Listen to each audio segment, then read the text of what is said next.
H-Town, what's up? You know what time it is. It's time for the best 120 minutes of your day.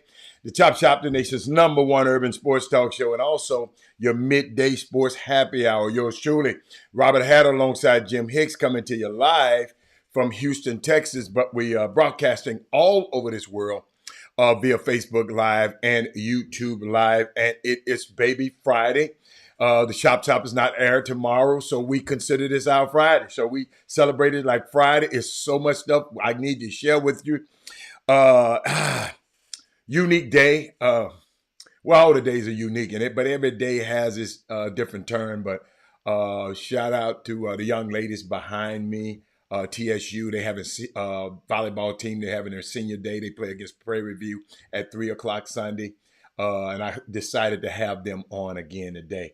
What's up, Fox? I see you out there. But let me shout out to my starting five first. So we can just get it. We're going to go and get it popping. We ain't got time. Daryl Anderson on Facebook. All these Facebook. Daryl Anderson, Melvin Dews. Share the show, everybody.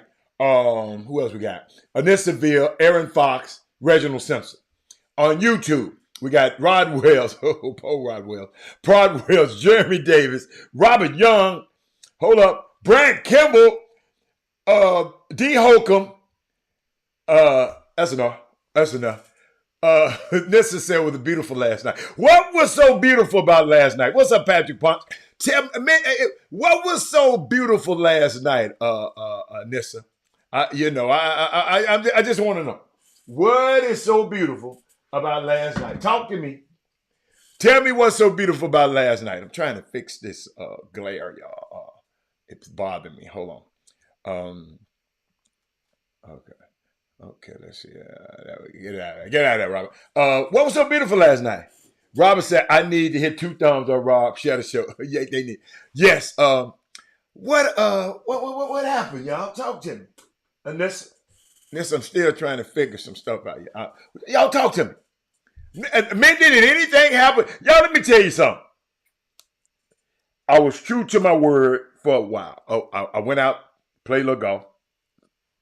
I didn't watch the Astros game. My golf guy, my partner who I was playing against, I didn't realize it till later. He was watching it, but I wasn't watching it. So when I finished, I said, man, I'm going to steak night. I'm going to go to steak night and give me I don't eat steak, but I'm going to steak night. Went out to Cleopatra's. Oh, my goodness. Oh, my goodness. Steak night, Cleopatra's. Let me show y'all something. I didn't get the steak, right? Because you don't eat steak. So I got me some shrimp to go with my fried baked potato. And look at that asparagus. Because I don't eat steak. I said, substitute that. Y'all just look at it. Y'all just take a look. Just take a look. Just take a look. That's the Chop Shop Mardi Gras shrimp right there. That's what I did last night. So what I did, the game was on. So the game was on inside of Cleopatra's. Mindy. Cause I'm gonna, Mindy, Mindy, it's for you. Cause I was thinking about you last night. So I sit there and start watching the game. We was up, I think 3-1. Excuse me. The Astros was up 3-1. And then all of a sudden, this dude as soon as I get to watching, the dude hit the ball, man, and scored 3-2. So I said, wow, man, I shouldn't have watched it. I was serious. I got nervous. I wanted to tell the man to turn the thing off. But I was all right. Long as I wasn't watching, the Astros was cruising. As soon as I got to watching, the dude got you. I said, man, no, don't do me like that. Because I'm cheering for him. I didn't want mending them to be feeling so bad today. I like the Astros. I told y'all, they had, listen, if y'all remember, Mindy, you should know this. On the day they signed Verlander back. What did I say? I said, I'm back. I said, I'm back. I mean, I ain't watching no more. I ain't lying. I ain't watching no more. I ain't watching no more until they have a big lead. And then I'm gonna come back and watch. I'm serious, man. Every time I watch them, they get their head tore clean off the bone. So, but shout out to the Astros, man. They're in the what you call it, the American League Championship. Mindy. I got a new term for you, Mindy. And you can't tell me, Robert, I've been knowing this for a long time. Because Mindy, they just started this term this year. Mindy, they got an expanded version of the slider. Man, Mindy, I heard the guys the other night. I learned something. You talking about? I'm learning about baseball. Mindy, they got another name. It just, they said that name just, the origin of that name just happened this year. With a few. So Mindy, shake your head. What is that term called? Who's going to find? It's a slider. You know, you got a fastball, you got a curve, you got a slider, you got a changeup. Mindy, what's the new term? What's the new term? I'm helping you. It's in the slider family. James Bailey. Thank you, man, for coming on. Lionel Roger, wasn't nobody talking to you, man. I wasn't talking to Mindy, man. Wow. Man, I was talking to Mindy because she always thinks she missed baseball. But Lionel Rogers, you're absolutely right. But okay, then Lionel Rogers, who is, they say, not me, is the best sweeper thrower in the league? Who is the best sweeper thrower? Lionel Rogers. Since I got Mindy off the hook. Since you want to go and answer Mindy's questions, a question, who is the best sweeper thrower in the game? Look at him. He's taking the time now. Get what he's doing. His ass over there Googling right now. Man, you know I already done it. But Mindy, because of Mindy Collins, I am expanding my vocabulary in baseball. Okay, but we're going to get back to it. But I want to share something with y'all for a minute. I'm glad we got certain people on here. It's a good day. I was waiting on Lionel. Lionel, see, he ain't came up with it. Shohei Ohtani. So you're taking too long, Lionel. You're taking too long. Ohtani is supposed to be the best sweeper thrower. His ball moves. See, a slider, the ball moves from left to right or right to left. It'll move, and sort of like a curve, but it'll move and just die down. But the sweeper moves farther and longer than the slider. I mean, it looks like the ball coming out here and then it comes back. Yeah.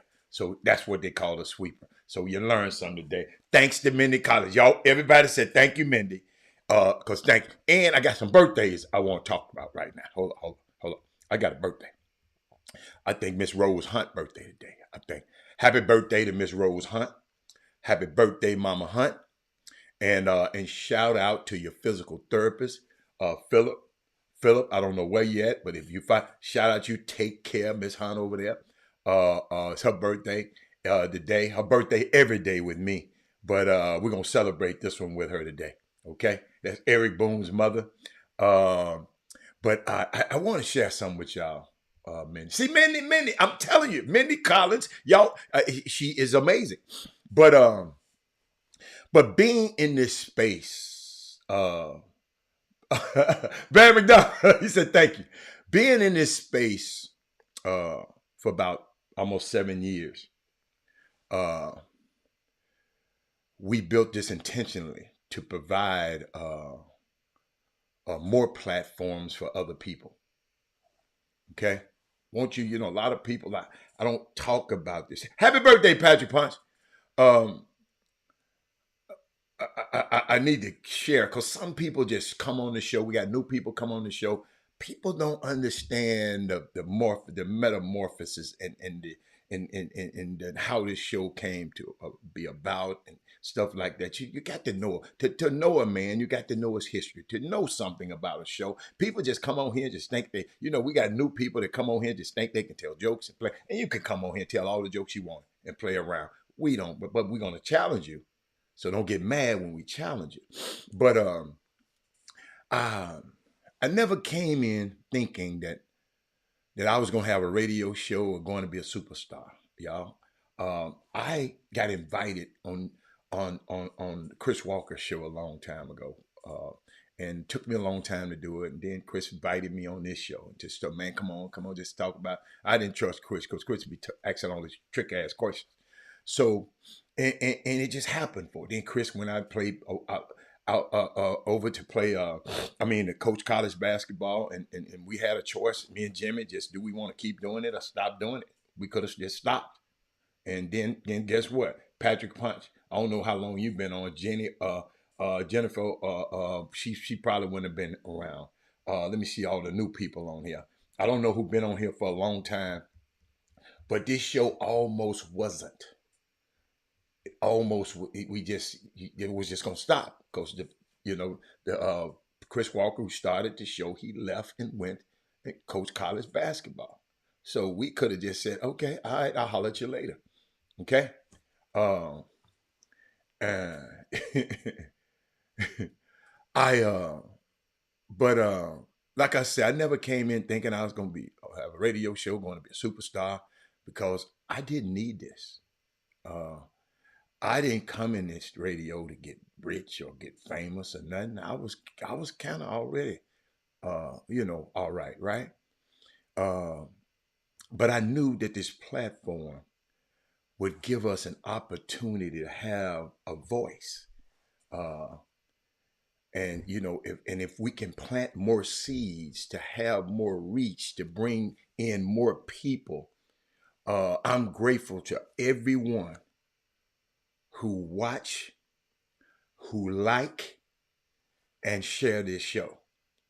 I don't say this enough, and I think I don't know if anybody else do, but I want to thank y'all. I'm grateful for every last one of you. That's why I ask you to like, to share the show, like it, hit the thumbs up, because that matters.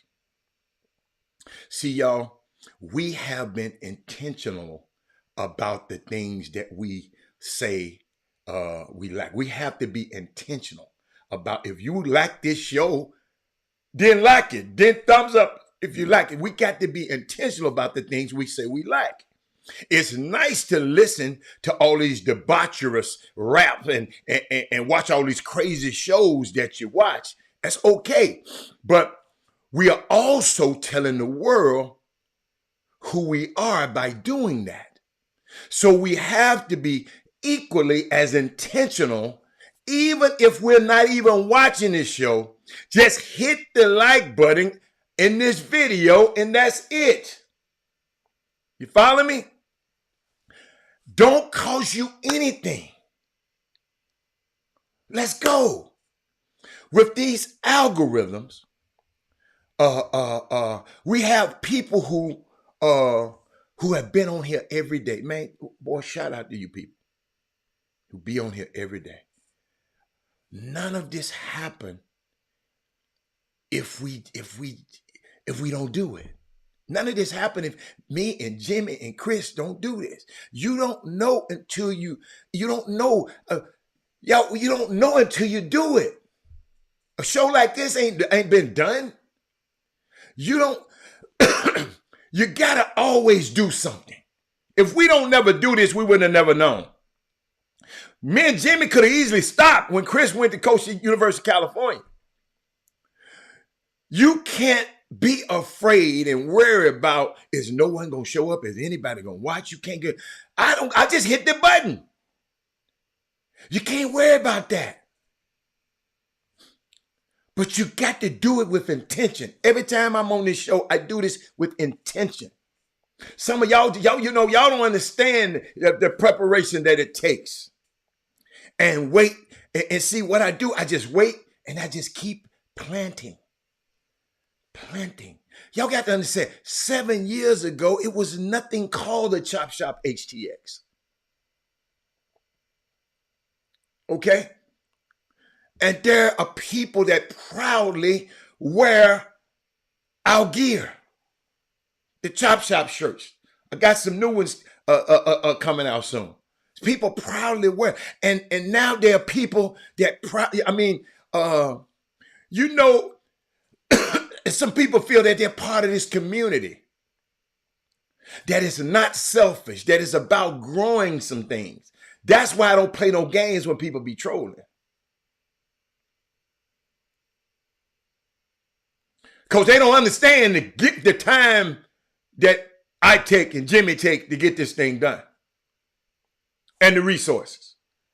That's why I don't play. Kendrick Lewis. You know, like I said, you know you're part of a community. It's part of something. It's not selfish. It's about growing things. It feels good. And it feels safe. And I thank y'all. I really, really do.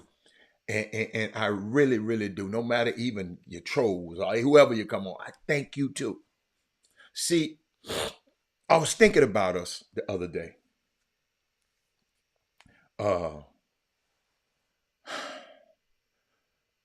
Some of us need to prune our lives of people that are draining. Just drain you. Just drain you. And some of the drains, or some of you people that drain, and you need to ask yourself, why am I draining people? Why am I being a drain in any situation? I'm just talking about, I want y'all to use this in your life. What am I bringing to this? What am I bringing to the Chop Shop? What am I bringing to I'm getting on here. What am I bringing? When I ask people to bring a brick, folks get confused. They say, I don't have anything. I don't have anything. But I tell you, bring your whole self. Make a commitment to fix all of the things. And if it's a lifelong journey, perfection is a process, right? But fix the things in your character, because I'm trying to do it every day. Fix the things in your psyche, because I'm trying to do it every day. Fix the way you see the world. That's when I give you information. I want to help the way you see the world and come in and contribute something. When I give y'all something, I want y'all to come back and give back. See, we don't want this to be a toxic relationship. A toxic relationship is one person giving all the time and the other person don't give nothing. Go back in your life and see, those kind of relationships just don't work. They're toxic. You giving, and she ain't giving nothing, or he ain't giving nothing. It's not good. Even if it's your silence, that's good enough. But don't bring harm to this platform. You know why? This platform, a lady called in, was having chemo. And she called in and said, this was the best 120 minutes of her day. She listened to it before she go into chemo.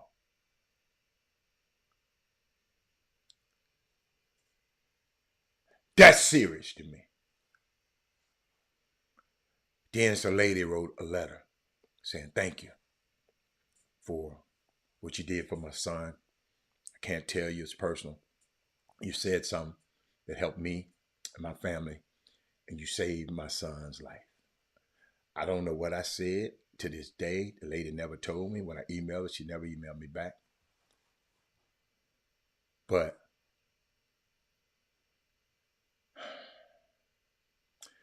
This is an organic conversation, and we're all coming up sort of sometime with the same conclusion. And the brick is a metaphor. Bring your whole self. That is the most valuable and with the thing that ever exists. Bring yourself. If that's what you are, if you are a troll, bring yourself. You see how we be handling. We professionals at handling this. Thank you. I forgot. Darryl Barnes would listen every day getting radiation. This ain't me saying this, somebody. This is, hold on. This is Darryl Barnes right here. I'm going to put it up on the screen. And like I say, the brick is a metaphor. Bring yourself. That's the best thing you can bring. Imagine building something and your brick don't have any straws in it. And they put your brick in the middle. And we're building and your brick started to crumble. A year or two in. Just imagine that. See, I'm here to hold up the bricks above me. I can't crumble because the whole structure crumble. You should want to come in asking yourself every day, what am I contributing? If you can't right now, it's okay. Just sit back and get stronger. And make sure you have enough straw. As I was processing today, I was thinking about the people who say, Robert, you should have 1 million people looking at this show. 1 million people following you. And I'm like, the kind of work that we're doing on this show may not show up for 10 to 20 years. It's like an oak tree. You're expecting it to produce fruit, acorns, shade, and firewood overnight. That's what I told them. We also don't have the momentum of patience. A lot of us don't have patience to know that things take time to take root. See, I recognize the 400-year assault on our psyche and our memory and our ancient morality. It's going to take longer than 6 years, y'all. Y'all got to understand, 7 years ago, this show didn't even exist. The Chop Shop, the Boom Boom Room, it means something. When people walk up to me and say they're part of the Chop Shop, they're making a declaration about something that didn't exist 7 years ago. And some people are fired up about this space, and I'm fired up to be around them. And I just, sometimes you have to share with people because people don't understand. You know, somebody just told me about this show and I just got on it. No, but it's some history. Some history to this show. You know, it's a show that we tackle subjects in the messiest intersection in the world: race and politics, sports, youth sports, summer basketball. And we sit down and we talk about it and be about it and argue about it. And we just try to learn something from it. So that's what the Chop Shop is about. Just in case you didn't know, that's what the Chop Shop is about. Yes, we're going to have some fun along the way. But that's what the Chop Shop is about. Let's see. Where else? There's something else I want to talk to you about. Shout out to the Astros. Y'all, I saw some last night. Before before the game started with the Phillies. Let me shout out to them Phillies, cause let me tell you what they did, man. Where my glasses at? See, y'all, they be moving my stuff around. You know I got some glasses. I want to make sure. I just want to make. Check this out. I need to make it bigger. I need to talk about it.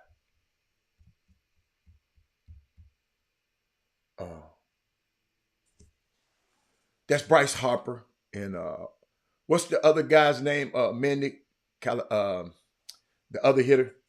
This how they showed up at the game last night. Both of them baseball players, happen to be white, got prime gear on.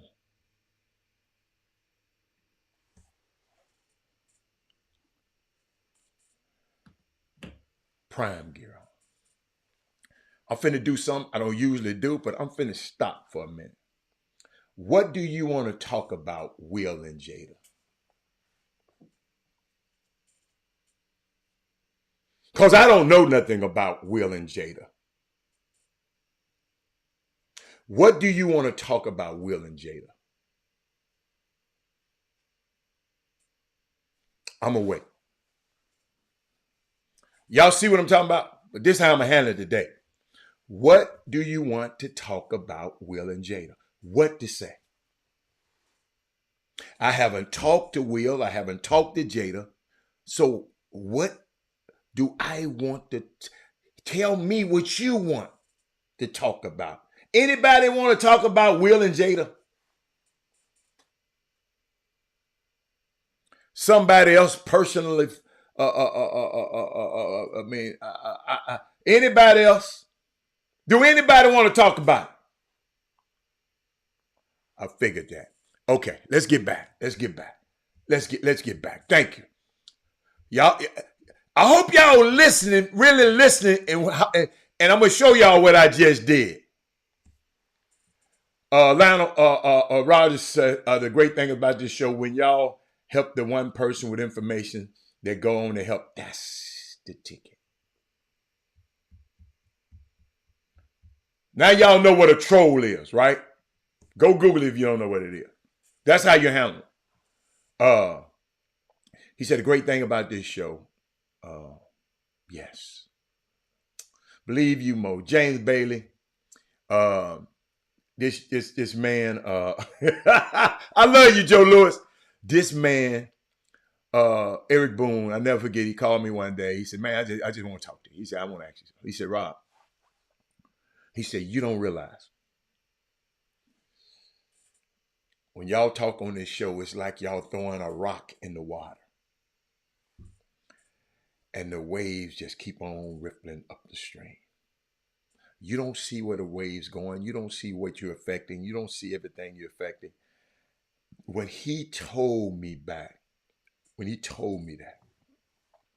I never forget it. I'll never, ever forget it because it was important, man. You know what I'm saying? When your guys, you'll be around and come and say they appreciate what you're doing. You find it's different. When people don't know you, they might appreciate it. But guys who know you and appreciate what you're doing is a big difference. Yes, I know Bryce Harper and Nick, what is his name? Castellanos. Yeah, that's who the guys were I just showed a minute ago. I don't know the exact date, but I'm going to keep going. But I'm watching, man, Coach Prime. He's having an effect on everybody. That's why I'm going to talk about him. He said the other day in his meeting. See, y'all, it's some stuff going inside of those meetings, inside of the. See, sometimes y'all don't realize some of these young guys who ain't never won nothing in their life that's on his team. Some of these guys came from HBCUs. Now they on a bigger sketch. These guys. So sometimes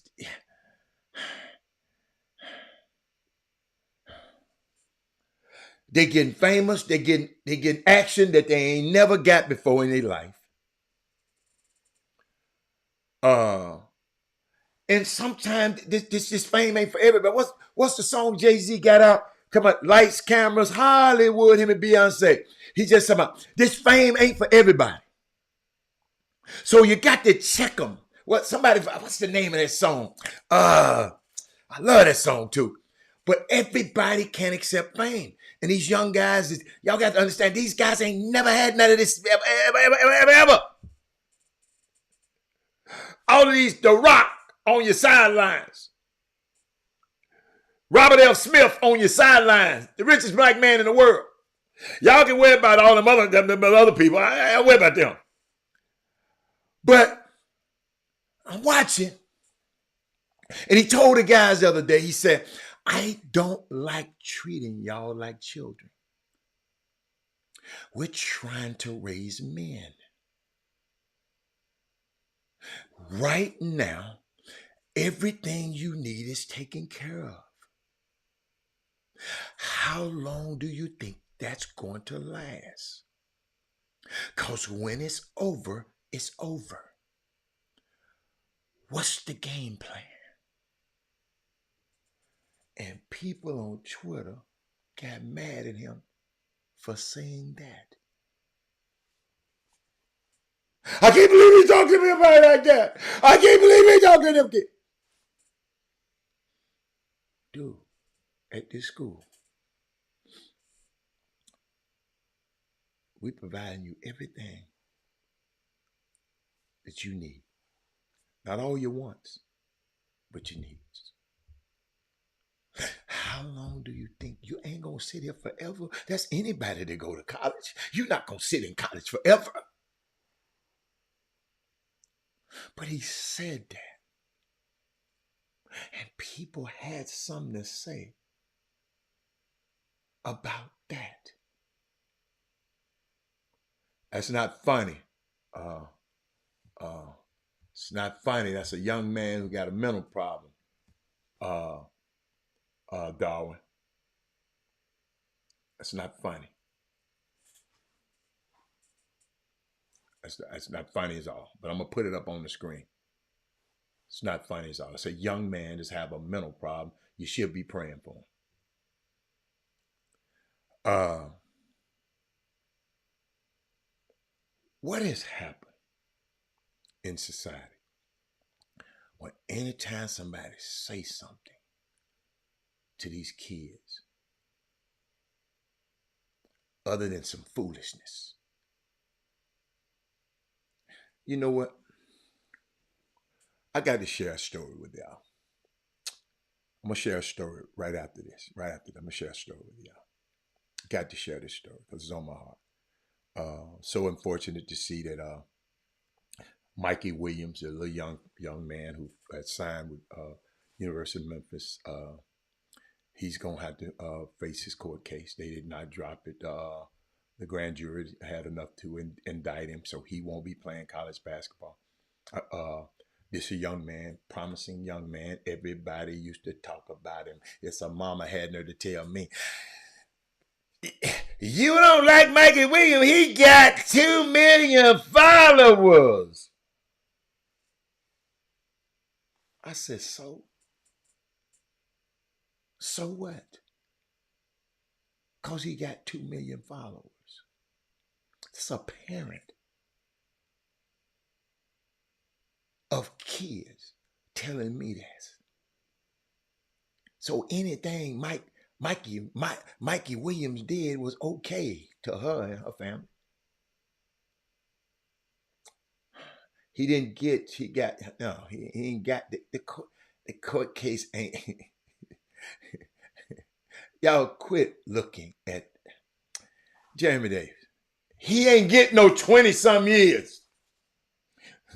He didn't get 28 years. Now the court case begins. Quit, read the whole thing, man. He didn't get no 28 years. He ain't been sentenced yet. They just taking it to court. They found enough evidence to take to court. Now they go to court. Kid ain't gonna get no 25 years. Then I saw where after 25 years, Shaquille O'Neal is returning to Reebok as a brand new president of basketball. Also, Allen Iverson. I know, but you put up 24 years. That don't mean you're going to get 28 years.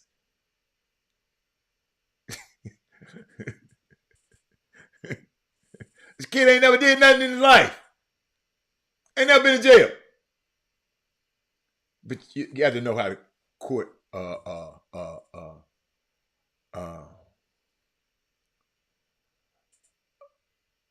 What what backlash is LeBron James getting? What backlash is he getting? See,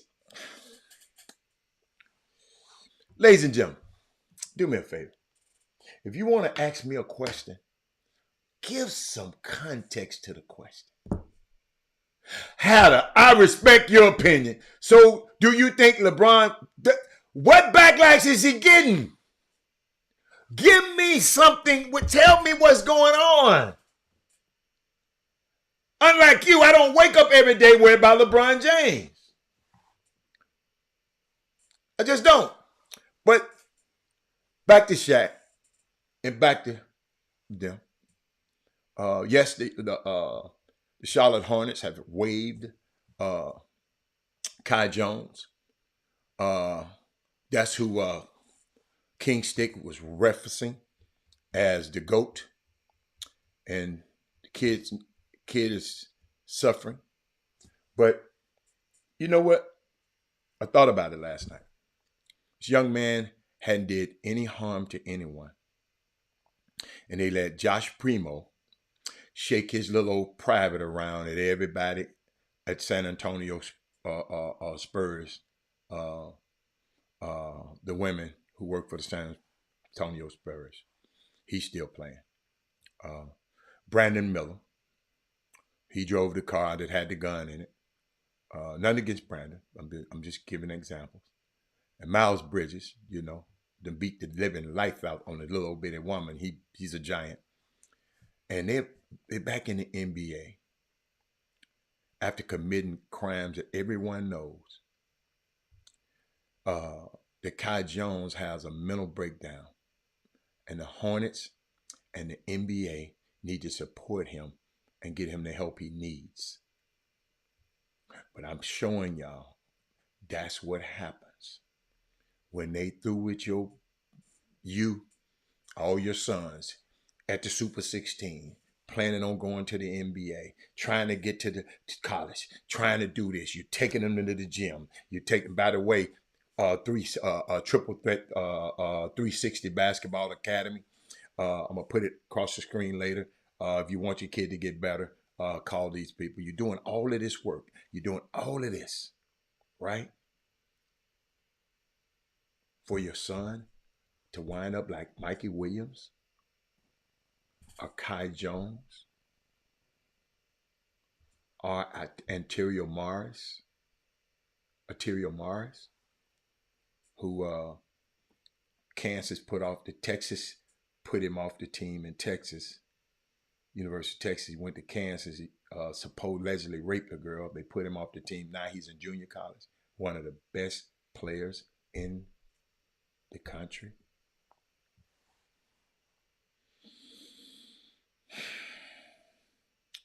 Y'all see, this is why I talk about more than just sports, because we need some inside these adults so we can put better stuff inside of our kids.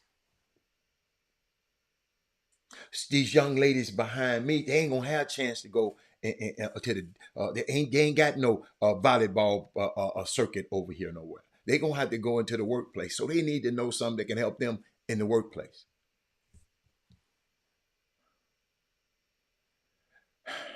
Then there's a stunning development of top NBA official said teams the practice of resting players to prevent injuries, future injuries, and extend careers, commonly known as load management, is no longer supported by scientific data held by the league. You can't load manage no more. Well, if you are dumb enough to take drugs, I think you got a mental problem. Herb Baker. If you are not coherent enough to know not to take no drug under the influence of drugs, then that's a form of mental illness also.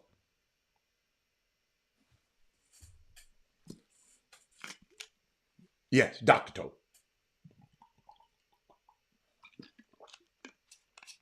Something wrong with that kid, man. We can talk about the drugs. Yeah. What led him to the drugs? Never walk a mile in another man's shoes. I was thinking about something, man. Who? Uh, I'm a big movie buff. Is Nisaville on here? Nisaville. I saw something. Uh, saw something. Uh,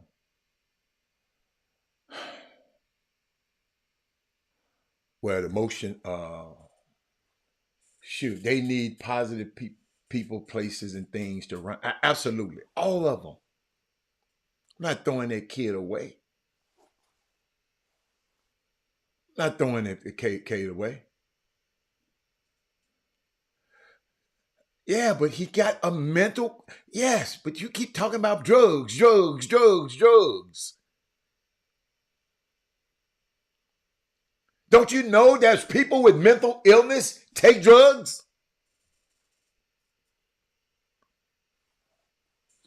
You know, see, if you do a pattern of saying things, I'm gonna address it. When you put it on my feed, I'm gonna address it the way I want to. But I was thinking about something. It called me because I was supposed to go to Atlanta last week. Uh, not sorry, DC. Uh, because they were bringing back. I don't know if y'all familiar with Hattie McDaniel's. The Motion Picture Academy bought the plaque for Hattie McDaniel's back. Hattie McDaniel's, who won, I should have had a picture up on it, but Google her, who won an Academy Award for Best Supporting Actress for her role as Mammy in Gone with the Wind. At the time, uh, the supporting actress and actors received a plaque instead of a statuette. Okay, this was back in the 40s, so they received a plaque. And after becoming the first black person to win Academy Award in 1940, Hattie McDaniels called the plaque that she received a cherished beacon for all that could be accomplished. Powerful woman. Hattie had earned the award for her portrayal, like I say, of Mammy and Gone to the Wind. Yeah. I'm setting y'all up for something. Mindy, watch this. Following her death in 1950, she won that in 1940. She died in 1952, right? The award was bequeathed to Howard University, okay, where it was a prized possession until it mysteriously disappeared a decade later. But at last, the Academy of Motion Picture Arts, the Oscars, presented a replacement plaque on October the 1st to Howard University's Chadwick Boseman College of Fine Arts. The ceremony, billed as the Hattie's Come Home, was a moving tribute to the artist and the life. Felicia Richard, the outgoing dean of the Bozeman College of Fine Arts, she spoke about it. But what I wanted to share with y'all, these awards, and these people give you awards. It's a total. Uh, Teacher told me a long time ago it was icons, talking about icons, shrines, totems, and rituals. Icon, shrines, totems, and rituals, right? And when I think about the movies like Training Day, because I'm a movie buff, that's why this kind of got to me. I was thinking about Training Day, a movie like Precious. I didn't watch much of Precious. I watched Training Day. I wish I hadn't. And movies like The Monsters Ball. They killed Diddy in the first 30 seconds, and I realized this wasn't about Halle Berry in this movie. You know, I thought to myself, uh, y'all help me with this one. I thought to myself, you can't give Denzel Washington, right, an Oscar for Malcolm X, our Reuben Hurricane Carter, but you can give him one for playing a bad cop. I want y'all to think about that. Monique and Precious, vicious, evil ass man, black mama. She wins an Oscar. Halle Berry, a little tramp. She wins an Oscar.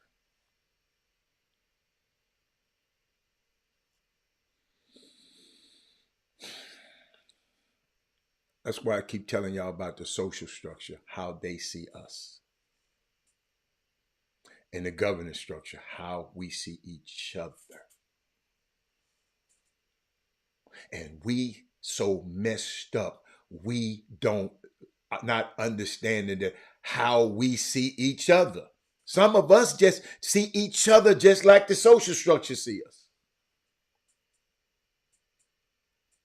I was thinking about this. This made me think last night, y'all. I was just thinking about it. You remember Al Freeman, who played Elijah Muhammad in that movie? He should have been the best supporting actor, but he wasn't even nominated, y'all. Guess who won that? They gave it to Jack Palance for the City Slickers. Have y'all seen the City Slickers?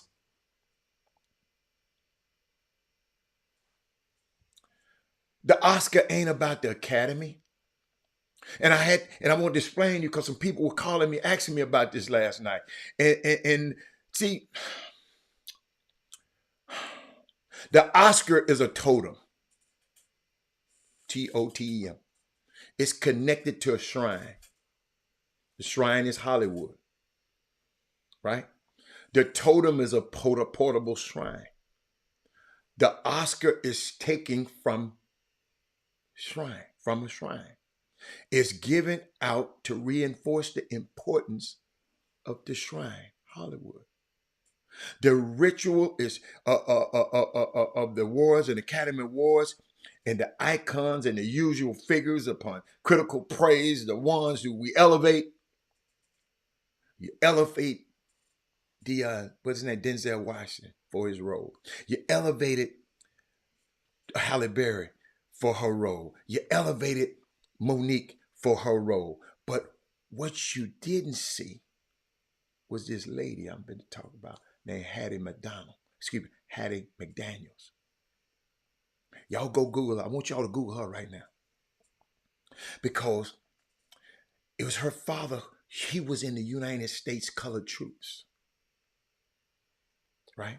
Hattie McDaniels' daddy fought in the Battle of Nashville. I'm from Memphis, Tennessee. That's why I know this story. I grew up looking at that statue at the Battle of Nashville. Hattie McDaniels' father fought in that war.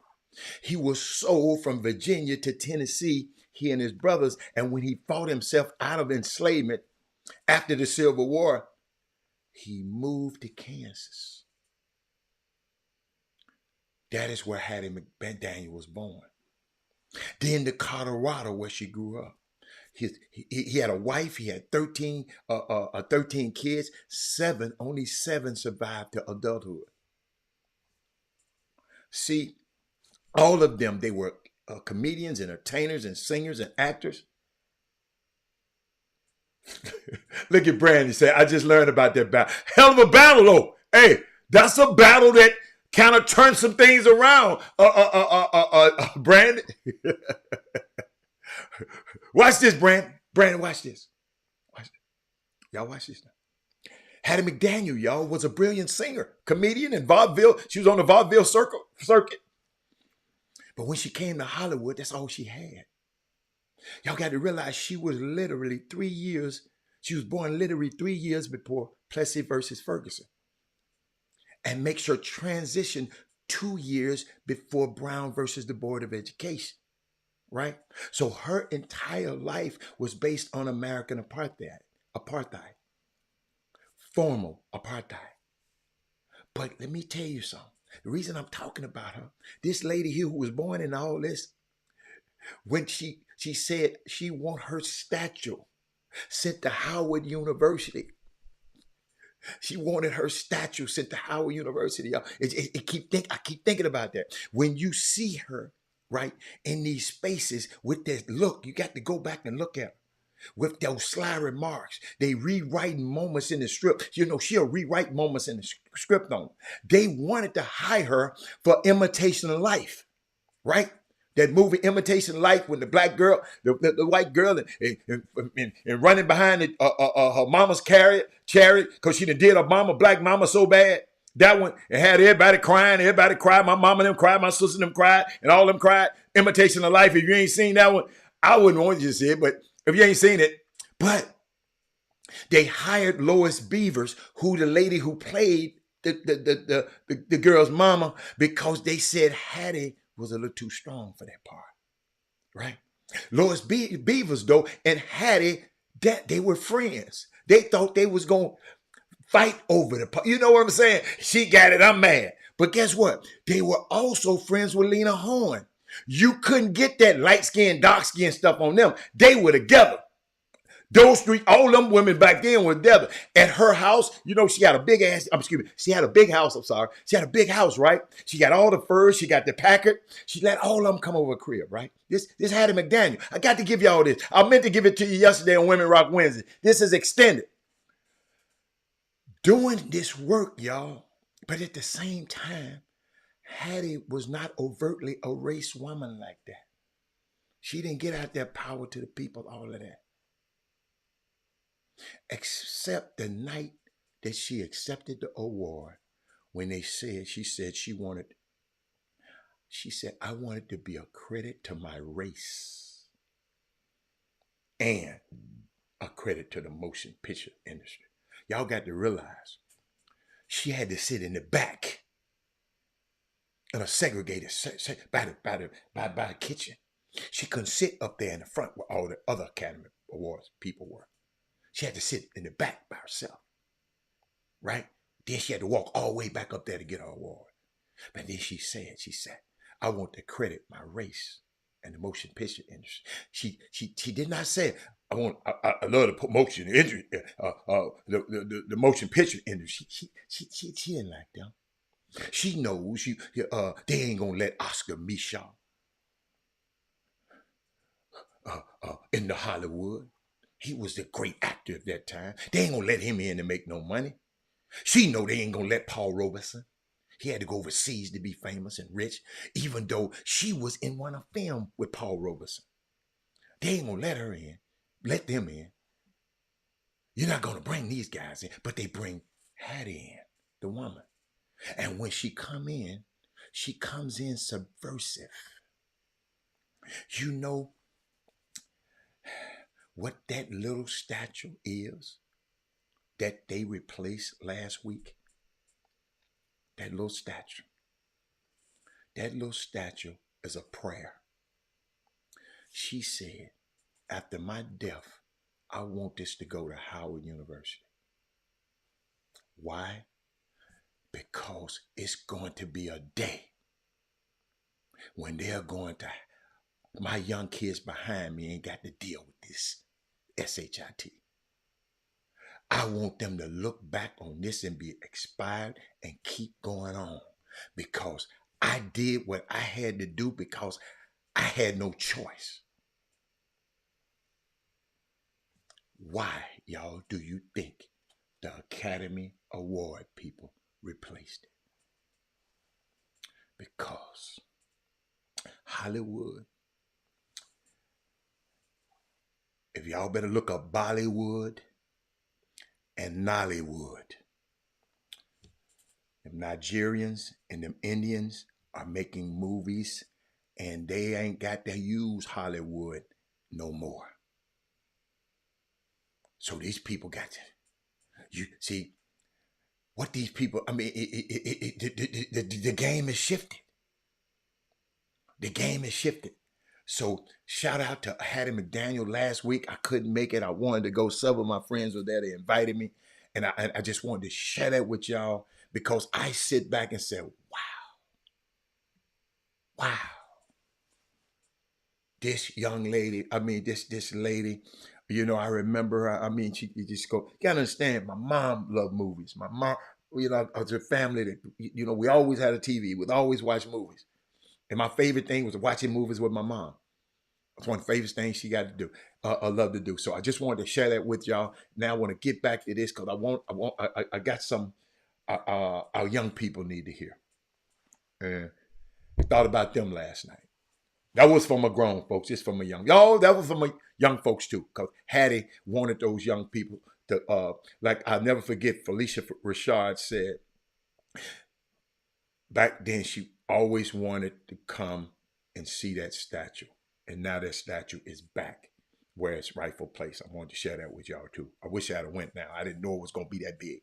But Deion Sanders, y'all, I want to get back to him. He is making so many people uncomfortable. Even some of us, some black people uncomfortable too. And I know. That's because the brother has gone to Boulder, Colorado. Has anybody ever been to Boulder, Colorado?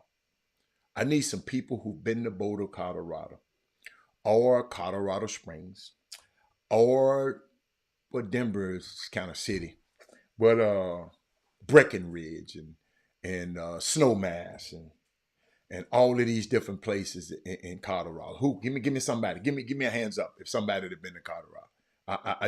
I want to share something with you. Anybody been to Colorado? Spend some time in Colorado? Nobody on the feed been to Colorado. Nobody. Wow. Nobody been to Colorado. God, can y'all hear me? Let me give me a drink. Has anybody been to Colorado?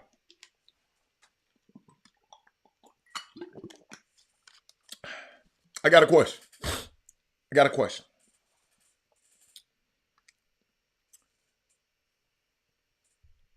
If you haven't been to Cleopatra's, Mimi's Cafe, when are you going? If you haven't bought Solomon and Bryant wines, when are you going to do it? When are you going to do it? Colorado Springs, Trey. Trey, can you tell the people the makeup around that city when you were there? Vail. I've been to Vail. I've been Pulaski. Been to Denver, not Boulder. Denver, Denver, but it's predominantly, Joe, when you were there, it was predominantly white, right? Yup. Then Denver, the YMCA of the Rockets. Yeah. I was thinking about this the other day. I was thinking about our kids, thinking about us. And the brother went, yes. He said, I've been, but it was travel baseball tournament with my son. That's all right. You've been.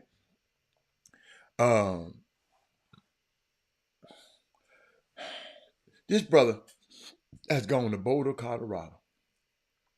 And for the last month, it may have looked like the BET Awards on the sidelines. So black. Hey, Mate. Boulder looks nothing like what was at the game. Boulder looked nothing like. I want y'all to understand what's going on out here. It is because he is flipping. People are uncomfortable because he is flipping the conversation around what's normative in college football on his head. He's flipping. Oh, that's Air Force is out there in Colorado Springs. Been there several times. Can't breathe up there. Oh my God. Y'all, you're literally, if you go to Denver and if you're doing some working out, playing ball, skiing, I promise you, there's no joke, even dancing too much. Like the first time, I think, what's it, first time? The second time. First time I did, it was a basketball camp.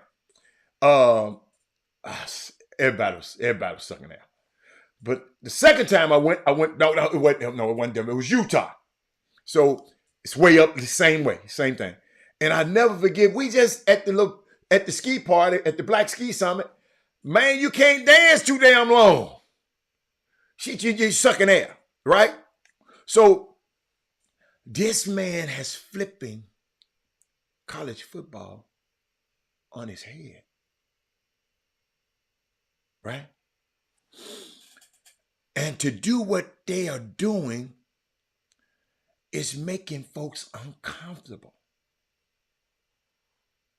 That the Peach Bowl was invited. What did he say? It upset a lot of people that the Peach Bowl has invited the Youth First Club before they did they actually invite them, Keith? Or they was at the game? Did they invite them, Keith? I didn't heard that one, Keith. Keith, you might know more than me on that one. I just thought I knew they were at the game. The officials was at the game, but the officials go to a lot of games.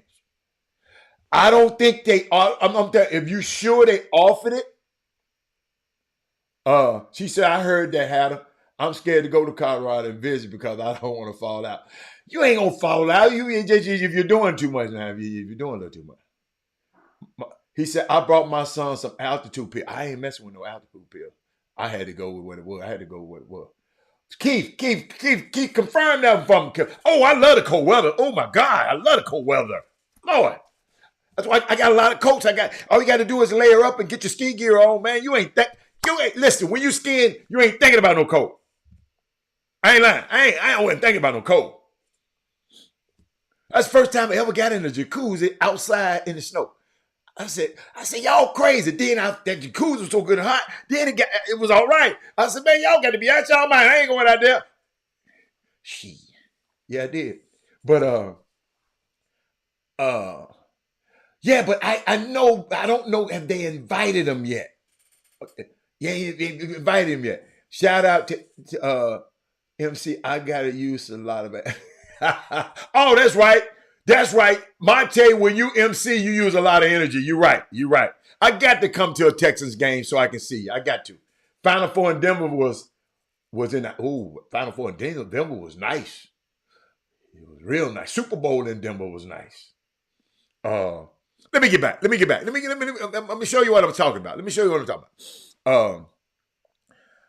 The guy making people uncomfortable. And the reason he's making people uncomfortable, because some of us are like this. I know I am. Because he is transcending every stereotype that you can be confident, you can have swag, be a black man and a college coach, and then win. Don't y'all know people don't like confidence? Black men with swag. Some of our own people don't like us. Why him? Why him? Check this out. Thank you, Brandon. She said, be loving to your son and his teammates. I like your brand. Brandon added that. Because y'all, in so many ways, we have to overcome labels, right? Racial slurs for years have been used to dehumanize and demean us, right? Breckenridge. Unbelievable. Y'all, see, Rob, when you're putting stuff like that up there, you see, I'm going back. See, you know how when you mention something, it's a visual. You mention Breckenridge, y'all. I ain't gonna tell you no lie. That weekend, I think Charles Wilson went with me, and you know, they let you rent these big houses. So I was with a millionaire. So dude, we ain't staying in a hotel. You got to rent one of these. You got to rent one of these things out here, man. And we just had so much fun at these people place, and and those people don't stay. Whoever owned that property, they don't stay there that long. I guess they rent it out for people like us to rent it for a week or whatever. But Breckenridge was one of the most breathtaking places. But in Utah, I can't. Park City, Utah, bro. It's one of the most breathtaking places ever. Um, it's somebody Vail, Colorado. Oh my God. Vail is a little bit different. It's a little snootier. Everybody else having fun, but in Vail, they got beautiful snow, but it's a little snooty. It's a little snooty. Uh, but I kind of liked it though. Kind of liked it. That's why I hurt my groin. Uh, Trying to slow up for somebody. But let me get back. When y'all put stuff, the cabin in the hills are beautiful. Absolutely, absolutely. So what was that? What was that? What was that? What was that? What was that? Oh, I said it. I'm gonna repeat. I said because in so many ways we have to overcome labels. Thinking about Dion, thinking about us. We had to overcome racial slurs for years, have been used to, like I said, to demean us and dehumanize us, uh, criminal stereotypes, racial profiling, systemic discrimination within the four criminal justice systems. Um, we've been able to overcome all of these labels, y'all, and we have ascended to heights, even in political influence. Right? Do y'all think about this? Despite the attempts to suppress our vote, we're still getting people elected. There's nothing we can't do. This is what I want to tell these people. There's nothing that we can't do. I need our young people to hear this. Where my young people at? You are beautiful. You are smart. You are intelligent. And there ain't nothing that you can't do. Because you got a history of people who have overcome labels. And we are sitting here now today because we didn't let people label or define us. That's why I don't get into the labels. I get the, I got to get certain stuff. If I like it, I like it, but I ain't buying it because it's a label. I've never been a Big Bear. I've never been a Big Bear. That kid I talk, I talked to my girl Mindy. Hey, McKinley Singler, look at you, man. That's my man right there. Hey, y'all, I'm finna mess with y'all right now. Google him. Where my Googlers at? Google that dude right there. What's up, Trina? Hey, Trina. I'm gonna tell you something. See, that Mindy Collins, she is such an amazing lady. She inspires me to go and learn and think and just about baseball. Because she challenged me on here one day. How do you know nothing about baseball? Guess what? Oh, for the young people. Yes. Hey, go on YouTube or go somewhere, Trina, and go spice that little part up. That need to be sent to kids. They're beautiful. They're smart. And I've had the blessing to be around them close. Saw your son the other day. Got a chance to see him, Trina, last week. He was in there watching some kids that he work out. You know what? That's what I like about that. Young men who I've seen in the gym. Check this out. Being worked out because they playing in college, and now they coming back. Jay Mouton. Now he's coming back. Now he's training our next generation. That's powerful. That's powerful. That's powerful. I know he probably wondered why I hugged him so. When he told me that, I said, wow.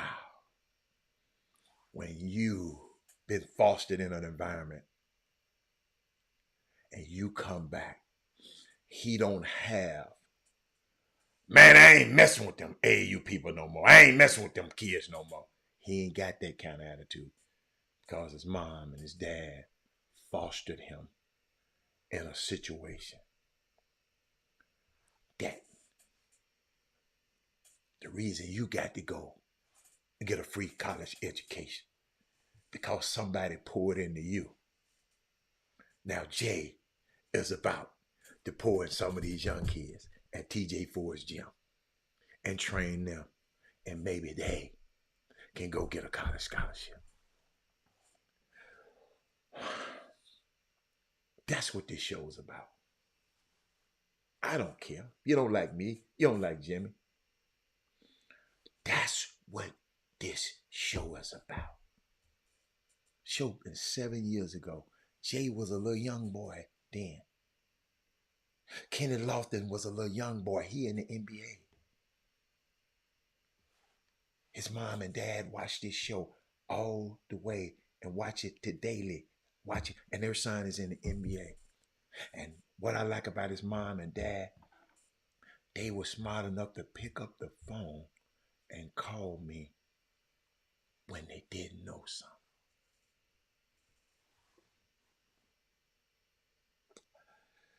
It's powerful, y'all. This platform is powerful. It's powerful. I just gave you a testimony right there. Check this out. Check this out. Boy, that was powerful. Jay, you almost about bring tears to my ears right now, to my eyes right now, because I know how people like. One day Jimmy said, "Man, most of the guys who you see at the pro-am, you know, and you ask them about their summer coaches, you ask them about summer basketball, they ain't got nothing good to say." No, but we got the Jay Moutons of the world, who was in the building watching his pupils play, and he was proud of it. He was proud to tell me, "I'm in here watching some of my guys play." Ain't that the way it should be? That should be the norm, not the exception. We need about 10,000 more Jay Moutons. We need about 10,000. We don't need no more basketball players. We got enough of them. We got enough. We need about 10,000 more Jay Moutons who are going back in the community and pouring into these young men so they won't be like Kai Jones. So it get to them before they like that.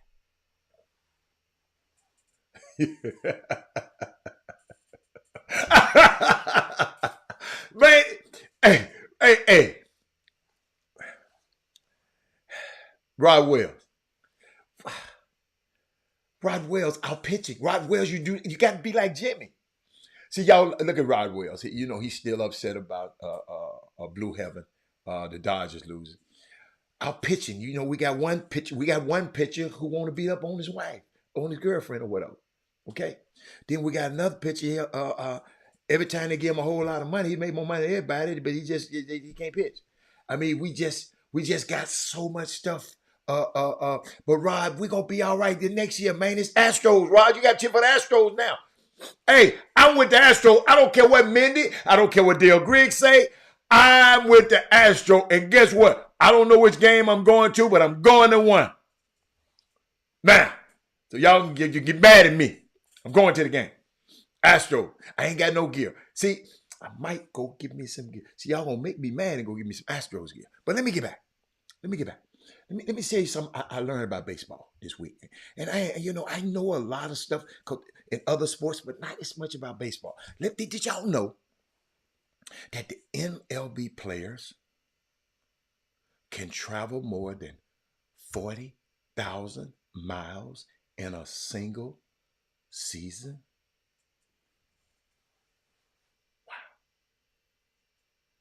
I didn't know he was working out Nate Hinton. Wow. Yes. I'm proud of him too. Wow. That's good. Thank you, trainer. Should have been told me this stuff. But did y'all know that Major League season is winding down. Major League Baseball players can travel. I'm just giving y'all some information. Mindy, y'all, I'm giving everybody this information as Mindy, because she already knows. Major League Baseball players can travel more than 40,000 air miles in a single season. 40,000 miles. behind the scenes, I'm gonna give you how they travel. Y'all watch this. The average series for an MLB baseball team is 3 games. Last 3 games. 3 games, right? After that, it is on to a new city to kick off another 3 game series. Okay, got that? So how do Major League Baseball players cover these 40,000 air miles, 10 plus states, and countless hotels while still performing? You know how y'all be, he stank tonight. He can't hit the ball. The man done traveled 40,000 miles to travel. Watch this. Every MLB team flies on either a charter plane or a team-owned plane. To my knowledge, the only team-owned aircraft in MLB belongs to the Detroit Tigers. Okay, I think the Red Wings owner own both of them, and they fly on their plane, right? The rest of the MLB team charter commercial airlines travel players from one city to the next, right? Okay, these planes are not created equal. All right. Some are fully decked out with first class seats and card tables. Some are your standard commercial jets with a handful of first class seats. So they have to decide who get them seats. Often, but baseball players kind of short, so they ain't worried about the basketball. The guys are tall. Often, you can look at a team's payroll and figure out who is getting what kind of features. Okay, hotel. Let me tell you about the hotel. And the collective bargaining agreement between the MLB teams and their players, there has a stipulation that of what type of hotel that the players can stay in. I told you, I don't know if everybody knew this, but men didn't know it all. The terminology is called first class hotels, but this can vary from city and to team, right? Some teams' first class hotels ain't better than others, okay? But one constant in this, it must have 24-hour room service available. Okay? Gotta have room service. Ain't got room service, can't stay there. Can't stay at Fairfield Inn. Okay? All right. Players are often arriving late evening or early morning hours looking to refuel, and room service availability is at the top of the list. Okay? Y'all got me? All right? Let's see what else. What else? Okay, well. The interesting part is that not every team stays at the same hotel. Did you know that? Alfio, every team don't stay at the same hotel, right? I'm gonna tell you what a lot of teams. I'm gonna give you the team. I'm gonna give you the game. The visiting teams, for come play the Rockets. Usually, 4 Seasons downtown, which is outdated. It is compared to the other 4 Seasons around the country. We got the worst 4 Seasons ever. Um, but a lot of them now, a few of them now, I don't know how many, are staying at the Post Oak Hotel. First class. But I tried to hook a team up with the Post Oak Hotel. Not gonna tell you the team. So they can start using that hotel. You get with that accommodations, you get police escort and everything back and forth to gym and to the game. So no traffic, police escort comes with if you at the Post Oak. The 4 Seasons is right across the street from the Toyota Center, so it's not that bad. But people did not want to do it because they were in the Western Conference and they didn't want, and Tillman Fertitta owns that hotel. So they didn't want the owner of the team they're playing to be responsible for their comfort. Can y'all get that? If don't nobody understand that, y'all want me to go a little bit further? Everybody understand that? The visiting team owner owns the hotel that you got to get some rest and some food the night before you play them in a playoff game. Y'all got that? Okay, let me keep going. Let me go. If y'all need me to, I'll explain a little bit further. But let me go back. Let me go. Then the extras. Okay, the extras. Again, look at the team's payroll, and you can usually tell which options they're choosing. Okay. All right, extras. MLB teams are full of 20 to 30-year-old alpha males. Okay. NBA staff is full of trained team members doing everything in their power to keep players healthy on long flights. One is focused on camaraderie and enjoying the last win, and the other is trying to keep them on the field. Look at you there, Barn. A few extra. I'm going to give you a few travel extras. Nutrition supplementation is always encouraged by the training staff.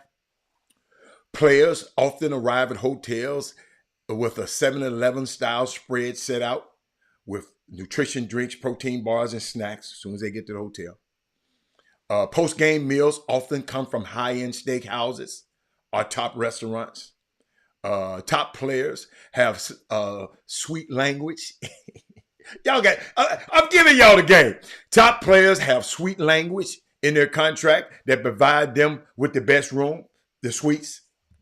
And you can tell, I mean, and I ain't gonna lie, I over the years, going to the players, traveling with them, and going on the road and going to certain people's room, the baddest dude, and maybe I always knew the baddest dude on these teams, but they always had the suites. They always had the suites. You know, the presidential suite. I know one dude had the biggest suite in the hotel. I'm going to tell you here, Kevin Garnett had the biggest suite at the hotel every single time he flew. I mean, every single time. If he had to pay extra, you know, the team pay. I won't. Yeah. That dude there was the most first class dude I ever in the NBA. It might be another one. Ain't nothing like Kevin Garnett. All right, let me go. Let me get back. Y'all got me off. He bad man. The travel schedule for an MLB player is no joke, y'all. Yet the teams that often create the closest bond build those on round trips. From the card games on the plane to the team dinners on off days and on the road where camaraderie is built. Bookmark, what is that? Oh, no. So that's all. That's all, man. I wanted to share that with y'all in case y'all, some people didn't know. Barnes said he can place cameras and mic in their rooms too. Yeah. Oh, read about no telling what Fertitta could do. Yes. Look at those families he married into. Who you talking about? What family? Oh, I know what you're talking about. Oh, I got you. Not really the families. Not really the families, Kessler. Yeah. But where is she? What money was she? Wait a minute, what money she had? Her sister had money because she was married to Jimmy Jam. Where the family? Tell me about the family. No, tell me about the family. When did she get some money? Where her family? What you talking about her family? You got to tell me this. You missed it. Her family, I don't remember her family being rich. She was the sister. of Jimmy Jam's wife. Oh, thank you, Daryl Barnes. Rob said, "Oh yeah." Wait, what? See, hold up. Oh, see there. That I think that was a Rob. I don't think it worked like that. Oh, I know, but that's no. You married Jimmy Jam's sister don't mean she got no money. No, the sister husband got some money. So now, but you're right. They got a certain kind of taste. You're absolutely right about that. I like that. I like that. I like that. See, we're talking to somebody from Minnesota. See, y'all. That's why I got to damn near know what I'm talking about. Cause somebody on this thing is from everywhere out here. He said, I don't think the room selection's on the road. I don't think. He said, I didn't think about. Oh, yes, yes, yes. Like LeBron gonna have the best room, but he's so cheap. He's kind of thrifty. Uh, Gary Payton always had the best room. Penny always had the best room. Uh, I'm trying to think. Sam Cassell didn't care. Just give him whatever room you give him. He didn't care. He wasn't spending no extra money on them room. I love that about him. Um, let's see. I'm just trying to see who on the. I'm just on the tip of my tongue to know who I. Let's see. He said them Maceo, them Maceos. Okay. All right. Let's see. What was that? Y'all see, y'all be getting me off, man. But I love to hear your comments. I hope you learned something today. I really do. I really do hope we learned something today. Hold up. No, I ain't trying to share nothing. Hold up. Get out of the way. Uh, let's see what else I had for y'all. As long as it's a sweet, I don't care. Yeah. But I was thinking about that, man. Back to Prime one more time. I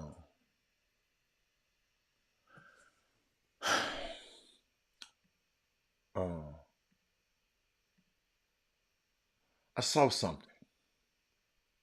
I'm gonna go back to Prime. I'm gonna go to this first.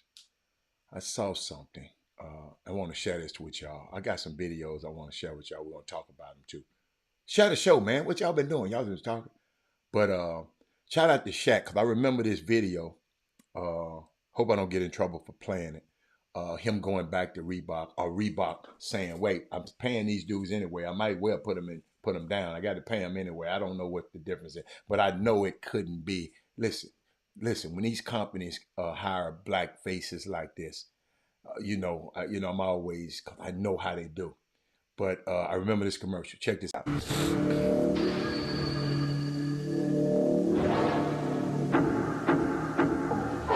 Password. Don't fake the funk on a nasty dunk. ID? You're early. But I'm ready. Then prove it.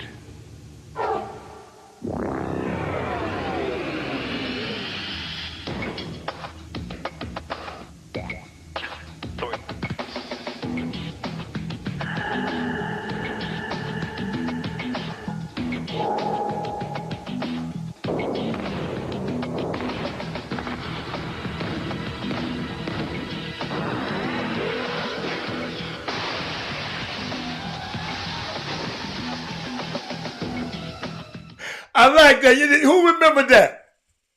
Who remembered that? Hold up, Jeff. Hold up. I'm going to get you back in there. Who remembered that? Who remembered that commercial? That was a great. I'll never forget that commercial. Reebok is bringing Shaq and I'm going to repeat that again. Jimmy, I'm bringing you in now. Reebok is bringing Allen Iverson and Shaq, giving them executive positions. I know it can't be for their benefit, so it's got to be for Reebok's benefit because I just know how they work. But what you think about that, Jimmy? What you think about them boys bringing Reebok? Reebok saying, "Wait a minute, I'm still paying these guys. Uh, should I make them pay for their money? I'm just wondering. I wish I knew what they were thinking. I like to look at But stuff like that. I mean, it's a couple of fold. That Reebok are looking and I'm not mistaken, wasn't Reebok and Adidas? They are owned by Adidas. Reebok was. They got. If I'm not mistaken, somebody can look that up. Mm-hmm. That was a few years back that Mm-hmm. Reebok got did some type of merger or some type of takeover took place in regard to Adidas, which is much larger. But I would assume number one is it's a great PR move. Basically, Reebok has basically is flatlined in regarding to in comparison to the other competitors over the last decade or so, and you see people like New Balance, Yeah, Adidas bought Diamond, them, Jimmy. Adidas bought them. Adidas bottom. Yeah, Mm-hmm. thanks. I mean, we teaching people something because Mm-hmm. sometimes people thinking like it's competitors. So this is a subsidiary, Mm-hmm. and now guess what? Adidas still has smear on them from from 2017 with the FBI scandal or whatnot that turned out to be nothing, Nothing. but they still, and so now you give a different angle and you can put air in this tire. You can it's a hell of a PR move. And especially with the hip hop culture. Let's just be honest with this. It's a hell of a PR move. A hell of a PR move. You can't lose with it because for those people, most people that love basketball, and if you are of color, you like either Uh, Allen Iverson Jimmy, I'm or sorry. Adidas sold it to Authentic Brands Group. so It's a they bought, German company too. so they It's bought them when uh um I don't know when they bought them, but they sold them when they sell them. 2021. So it's just okay. So it's Yeah. what I'm saying. Recent. I Yes, know we Adidas had bought right. them, Yeah, but then they had bought them. Yeah. yeah. Yeah. So Adidas they basically I spun think them off yeah, a to German company to another German company. That's all. Both of them German companies. Yeah. unload. I mean, Hmm. you got to realize Adidas most of their money. People just be a lot of you guys go and do your homework. Google Adidas uh, basketball is not on the top of the pecking order for companies like Oh, Adidas. Jimmy, they bought it in 2005. Yeah, a long time ago. I Yeah, remember and that. then sold it in 2001. Yeah. They held it for a decade and a half, Yeah. and then unloaded. Okay, Adidas their first most grossing money maker is skiing. Skiing is first, then soccer, then basketball. You might say it on there if you're looking. I'm not even sure at all. I don't have it in front of me at all. I remember I did a deep dive on them a few years back and was studying Adidas, and then of course and that's how I knew like certain companies you mad at one say I'm not going to support them. That's becoming a more informed consumer. And that's how back when I told you guys a couple of months ago that Popeyes and Church's Chicken was owned by the same company. I think it was called AFC Enterprises back in the days. That was back when back in my old day trading, in my Wall Street economy days. Get up in the morning and do all this stuff. So, but anyway, back on this stuff. Smart move for Reebok. Smart move for Reebok. It gives them life. AI. It's another way of giving him something to keep him busy because nobody had gave him a chance, and people understand they couldn't really take the chance on corporate in basketball with AI because you don't know how serious he would have been or when he would have just said to hell with this stuff. I ain't going to work today. So now this is something. He's a much he's a much smarter guy. He's in the Hall of Fame now. He got all of the props. Remember, it was for a while. AI was like, man, people ain't giving me no props. This dude here, understand something. We're talking about two guys, Heather. They're not, I mean, they're not all, but these are two, a very select, distinguished group of individuals that in the history of basketball, they have changed a rule just because of them, primarily. Allen Iverson, Shaquille O'Neal. Hell, AI might have been two rules. Now think about it. Might have been two with AI. The crossover and the hair, the dress code. Remember, they implemented They remember, I think what it was. You No, it probably was was. just you got to have a jacket Yeah, but on the big. that was because remember them guys But were they wearing. didn't relax that again now.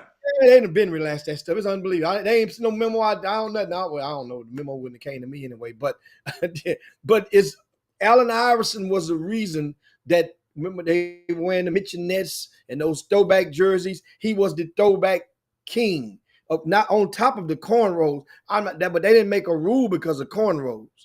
So that was just part of the culture. He implemented himself into a hip hop culture, and you saw guys that mimic that in the years to come. But yeah, man, I like that. I like the move. Now the thing is, whatever shoe they come out with, or they're gonna try to go and lure. Part of their obligation is to go and try to lure players, whether it be amateurs, growing or professionals, into Reebok.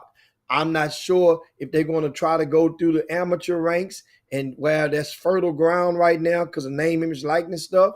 And hell, you see the young girl, young Hooper just signed with somebody a name, image, likeness deal. From I think what Iowa, the little basketball. State Farm. State Farm. That's that's a good corporate. They've been saturating the market, all sports, with for the last. I mean, think about it. Just the other day, it was just only Chris Paul. They State Farm. They rocking right now. And but yeah, I like it, man. I like it. I like it right now. Until more details are probably going to seep out about it, but I like it right now. It would, Now one thing about it, I hope like hell they don't try to do a deep dive directly into the grassroots market because it's a market that is really really on the it's extracting right now and meaning that because of so much watered down talent and so many people have. I'm thinking if they're going to dive into grassroots out, they need to dive right into one of those school leagues like you got like you're doing with the league they have now with the Oak Hills and the Mudverse playing on ESPN. They have Nike has a league coming out. Nike has a league coming out. It's going to be with schools. And they're going to mirror this other league. So I mean, Nike going to take some of their schools away that are already under contract, and this going to be but something like that, the scholastic component, that would be good grounds.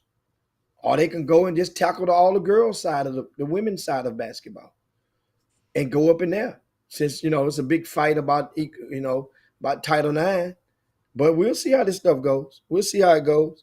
Good for Shaq, good for AI. And what else we got over there?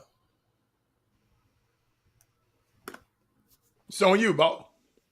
Um, we know that I didn't realize New Jersey Nets was scheduled to play the Israeli team on Thursday, Not good.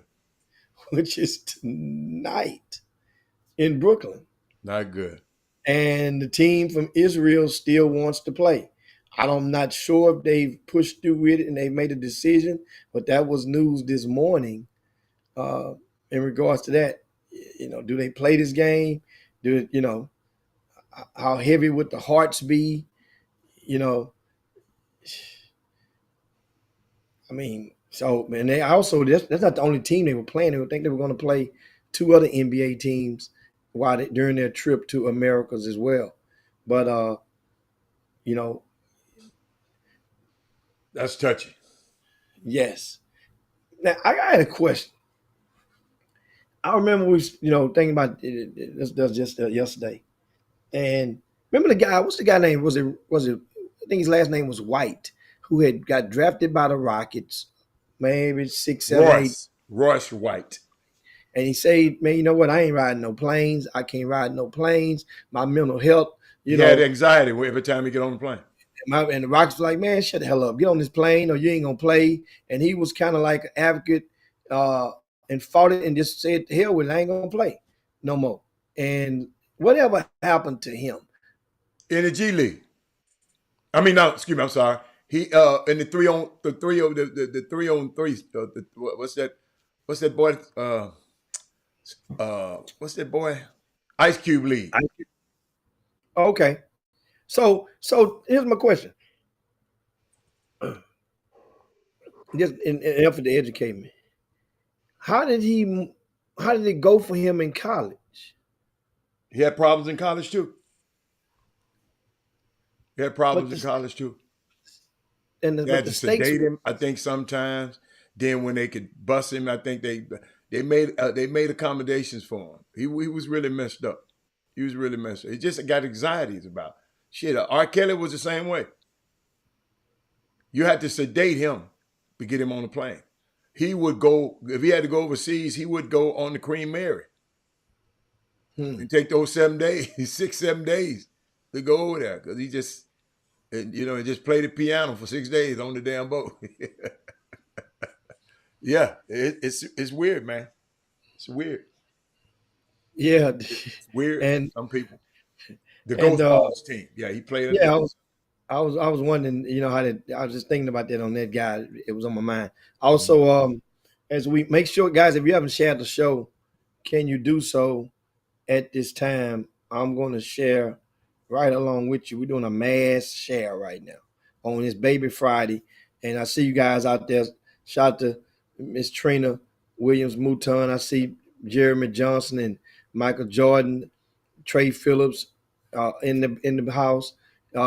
And guys, if you're out there and you need design, like a lot of guys take photos, a lot of guys make videos, but we talking about photography. Michael Jordan, that's one of his hobbies, and he takes he He takes gorgeous good. photos.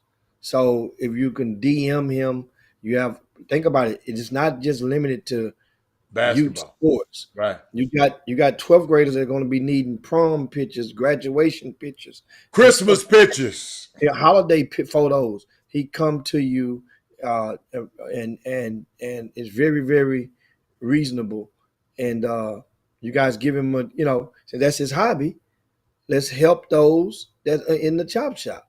And he Let's, takes seniors. Oh, senior pictures. that's Yes. what I said. I said senior picture. Oh, I didn't know. Okay, okay. Yeah, because I remember Graduation.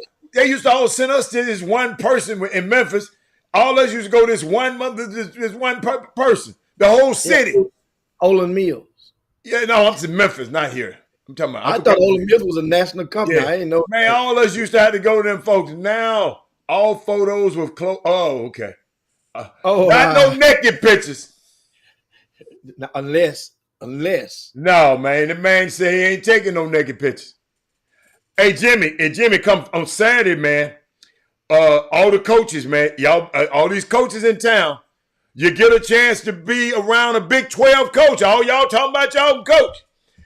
Their coaching clinic, U of A's coaching clinic this Saturday. Registration at 9.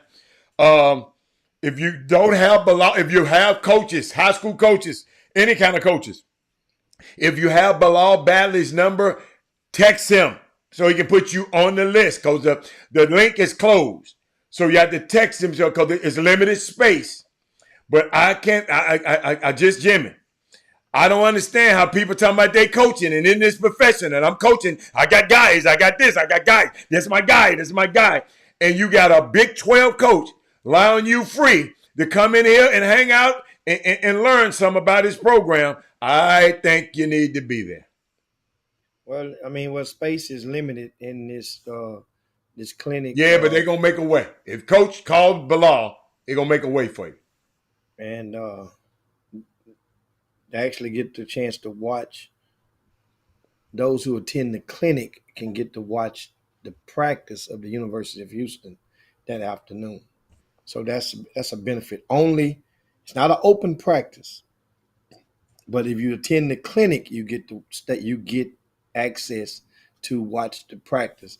That way, now you'll be able to see some of the stuff that they may go over, and you'll be able to see them go through some of those things in their drills. So that's right. That's in Houston on this Saturday uh, at U of H. So and it's free, no cost. Speaking of free, this might be free. This might be free weekend here, boy. Let me tell you something. Speaking of free, we have the Freshman Fall Championships, which will be held at Atascocita High School this Saturday only.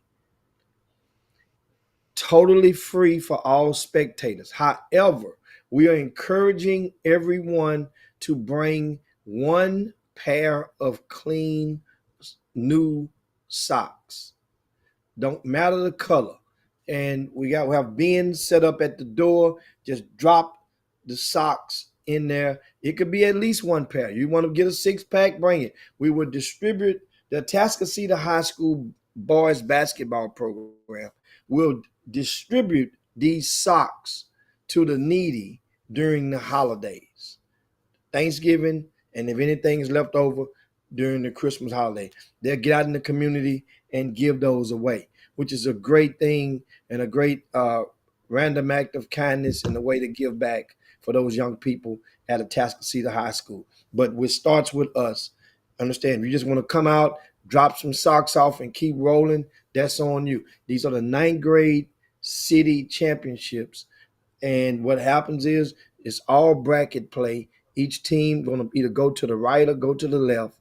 And they are representing various, about 18 high schools from all over town.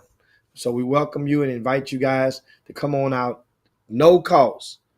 And if you don't have socks, you still come in. But we're just encouraging and we're asking for everyone to bring at least one pair of socks and throw them in the bin. All right, so that's what we have on that.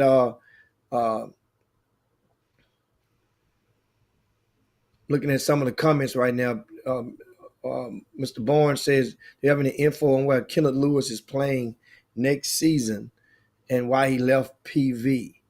And I think Kenneth Lewis, him getting a release from Prairie View, that was a couple of months ago. Actually, before the school semester had actually started. That was, and I think he's at one of the JUCOs. I want to say Blinn. You guys can double check that. I think a lot of guys. I want to say it's where he's at one of the junior colleges, where he is.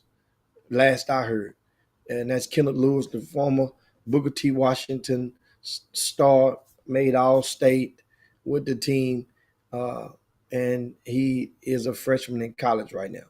So that's news on that. Also, we got another commitment. Thanks, Melvin Dews, and that comes down from in Southeast Texas. We have Ashton Simmons. We talked about him last week, and Ashton Simmons has committed to TCU. Remember, I explained you guys, and I broke all that down. Here, go back and watch one of the shows last week, and I broke all that down. And that's one of the things, man. Guys like me, I've been around guys, and I can see. Put it like this: there are some of you guys that. Well, now I ain't gonna even use that analogy. I'm gonna take it to the street. I ain't gonna even go to the street with it. But I was gonna say some people, man, they can use their hands. If they feel something in their hand, they know if it's a if it's they know if it's a pound, they know if it's 2.1 pounds, they can tell certain people got hands. Well, in this stuff with this basketball, when it comes to recruiting, especially in the fall and you're in 12th grade, a lot of things, a lot of you guys that you can say to people, and you say it just to try to save face. And guess what? That's on you. But I don't know, either somebody out there is, I'm like the one person that you can't just get and say and get over with and pass a list of schools by, like, hey man, this is the school that's offered him. This is the school that offered him. Do y'all honestly? I dare some of you. I actually dare some of you. I challenge many of you. Start asking some of these college coaches and you say my name with them. They don't live in Houston, so they ain't studying about no grassroots wars with this event and that event. All they know for me is if I provided correct intel to them that has gotten them in position to get a pay raise. And in many cases, yes. That's why dozens upon dozens upon dozens of college coaches around the United States of America, they know and they respect myself and the body of work. So with that being said, I told you guys in regard to Ashton, he had a list of 4 schools he had narrowed them down to, and he went to go commit to about 2 or 3 of those schools at least, and they had went into a different direction. That can be, man, that can hurt, can mess a kid up. Because you're taking official visits. How could that mess a kid up? Well, because you don't know, you have never probably How been you know these warned. kids ain't been prepared to know this might happen?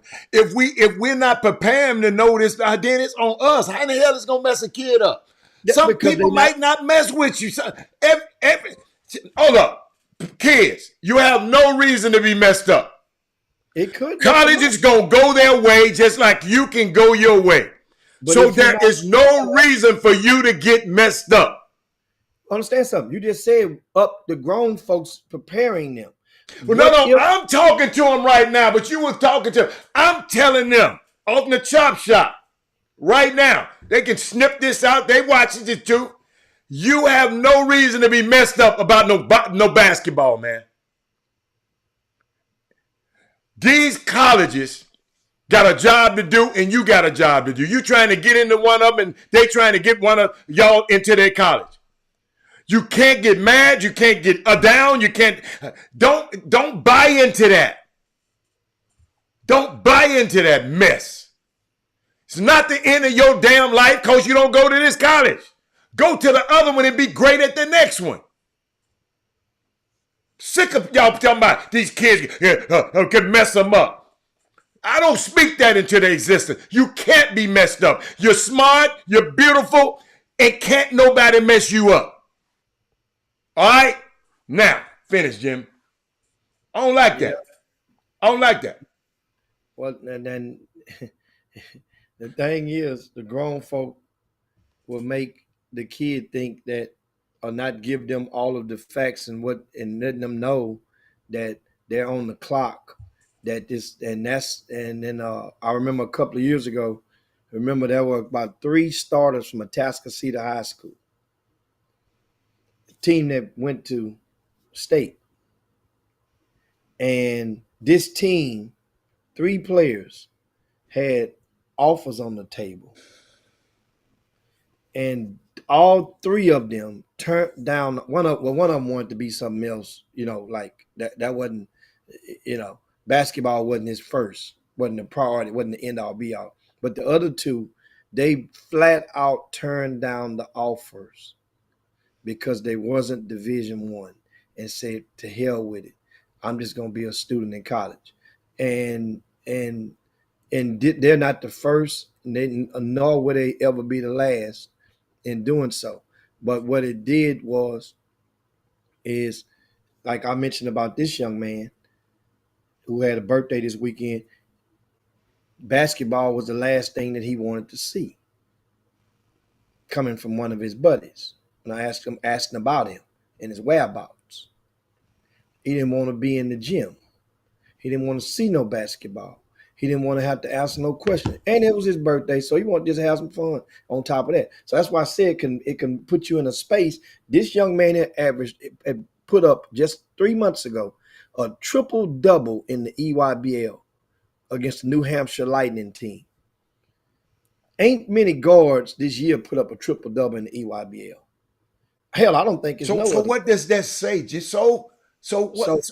So luckily it was time. It was on the clock. Luckily, he had schools that swooped right in there, like TCU, and ain't studying about. And of course, T. Harvey from DePaul was in town a couple of weeks ago, and wasn't studying about why the other schools ain't got him, what happened. They just kick the tires, make sure everything was all right, make sure the kid ain't getting no trouble, which he did not. Make sure the kid ain't been in no handcuffs, which he was not, had not, never have been. And guess what? He proceeds like, man, that's them. They crazy for not taking this kid. They So should have what held team off. didn't take it? What school didn't take it? That was so profound. Utah. Good riddance. Keep going. Well, I mean, but that conference, that's Good riddance. Keep going. Pac-12. I don't know where they going now, but they were in the Pac-12 right now. Okay, Utah. He don't want to Uh, go to Utah no way. But keep going. Utah Yeah, was one. TCU a better Uh, fit for him in the first place. But keep going. I'm TCU just came in. I'm talking about the four. No, I'm Those talking about look. We worried about. So you want him to be worried Wichita, about Utah? Wichita State was another, and Wichita Uh, State ended up giving that scholarship to another young man from out of Houston. So okay. they ended up, and that's how a lot of times they'll do. You don't know you're on the clock with it, unless, and there's ways to find out. All you gotta do is pay attention and look and follow those teams on social media and their fan bases. They'll let you know. They'll get to whooping up names and talking about names. Hey, this guy's on campus this weekend, and you can easily find out if you want to. The But third they school, can't control that, Jimmy. who that? The kid can't control because No, somebody else wants somebody else over him. you can control your decision making and your timetable. You can control that. But That's what I'm guess saying. what? Guess So, what? If you call falling to TCU a fall over them two you just mentioned, I think Ashton, great job, young man. no, it wasn't necessarily. Wasn't nobody say fall. Nobody say fail to TCU. TCU. Great job, young man. Taking TCU. your damn time, and look what happened. Understand something. TCU had recruited them. They were among the initial schools on the list. When he cut his list to four, right? When he cut his list to four, TCU didn't make the cut. Jim, let me help this dude here out. Utah just gave every football player to rent. They didn't give it to him, Alpha, yo. They gave it to him. Soon as they leave that campus, they got to turn them damn keys in. So they ain't gave them nothing. So they gave them use of a car to drive, a truck to drive. So don't go bragging about no damn Utah. You love to brag about these damn PWIs. Shut up sometime, but keep going, Jim. And But that young, think about this. We sit up here worrying about this kid having a mental connection about not going to Utah and Wichita State, and he that good? That kid just said, I don't know him, but young man, hey man, I love it, and think you had somewhere to go, and all you future young guys. Man, y'all don't let these people let this basketball stuff run y'all crazy, man. Crazy ass grown-ups running around here like that. Everybody got their nose in everybody's business. Man, you can't choose but one college. One of them. All these offers you get ain't but you can't go to but one. So find you one that you like, and then when you want to commit. If you don't, and somebody else get them spots, look what happened. Dude going to Utah. Somebody else going to Utah. Somebody else going to Wichita State. And you get to go to Dallas to TCU. Come on. Do your thing, Ashton Simmons. Proud of you, young man. Proud of you. You run your race. Ain't that who said Sloan? You run your race. Run your race, son. so I don't yeah, even know him. Run your race. and we also have Chris Catchings. We talked about him the other day. He's at Thurgood Marshall High School. They're the champions of the Super 16 extravaganza, and he has committed to Air Force Academy, and Let's go. and in the Air Force Academy, that's normally, as I explained the other day or attempted to, normally with those military academies, it's a very distinct few they will put directly on the Division One team, and they've had a couple of them from Houston to go directly there, but for the most part, it's 1 year, and you have to do the 1 year uh, with the prep team, and then you make a decision whether to do the 4 year commitment into the military or if they bring you up on the regular Division One team. So, but at either rate, um, you know, the structure that you get, and also that's a good. I never knew anybody that went there, so I can't tell you. Yeah, we had a kid named Ella Ellis from Eisenhower back in like Did he 2000. go the whole 4 years? Yeah, he went straight there and played on the actual Yeah, but so he team. played, and then he had to go into service. How many years after? That's an option though, because once you get through playing, it's a 4 year option. You follow me, so how? So Mhm. that's your 4 year. You get 1 year if you're in the prep, then you got an option. No, I'm talking about. No, I'm talking about. You got to go into the service. They don't just give you that scholarship for nothing. You got to commit to going to the Air Force. You got to go in there and do a couple of years now. Yeah, you're gonna do it, and that's couple of years, and at the same I'm talking time, you about in the actual Air Force after you. I'm talking about after you fulfill your commitment to, like yeah, David Robinson had to do. yeah, yeah, Yeah, yeah. I Dave mean, Robinson, because yeah, they recruited us. They tried to recruit Rob. Rob said, "Man, I ain't going no damn Air Force. Y'all going on with all that. I'm not going into no army.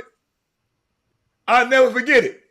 I don't know all this, but I remember the guy said, "Well, you have a commitment to the armed services for 2 years. I think it said 2 years. I can't remember.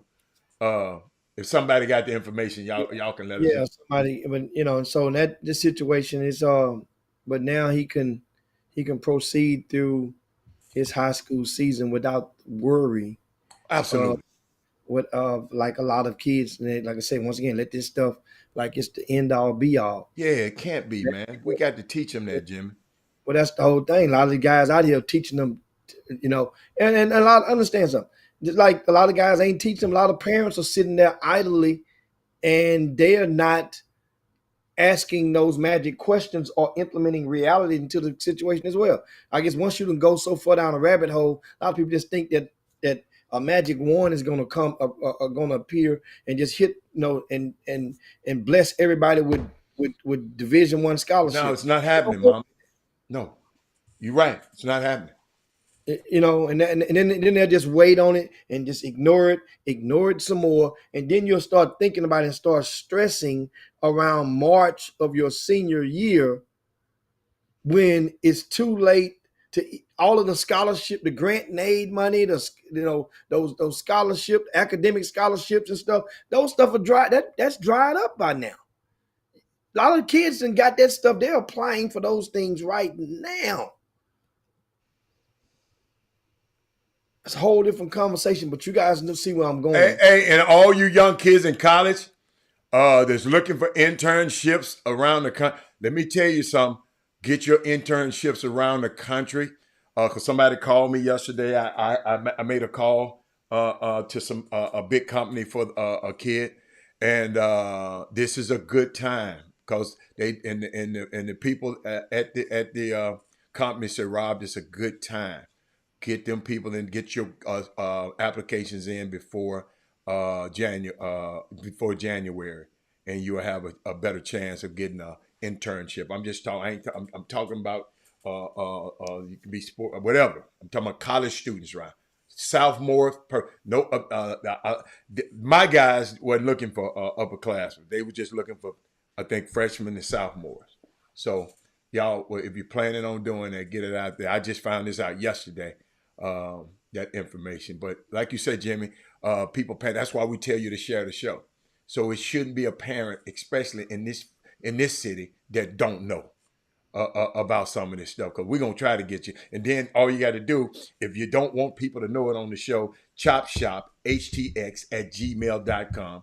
If we don't have the answer, we're gonna try to go get it for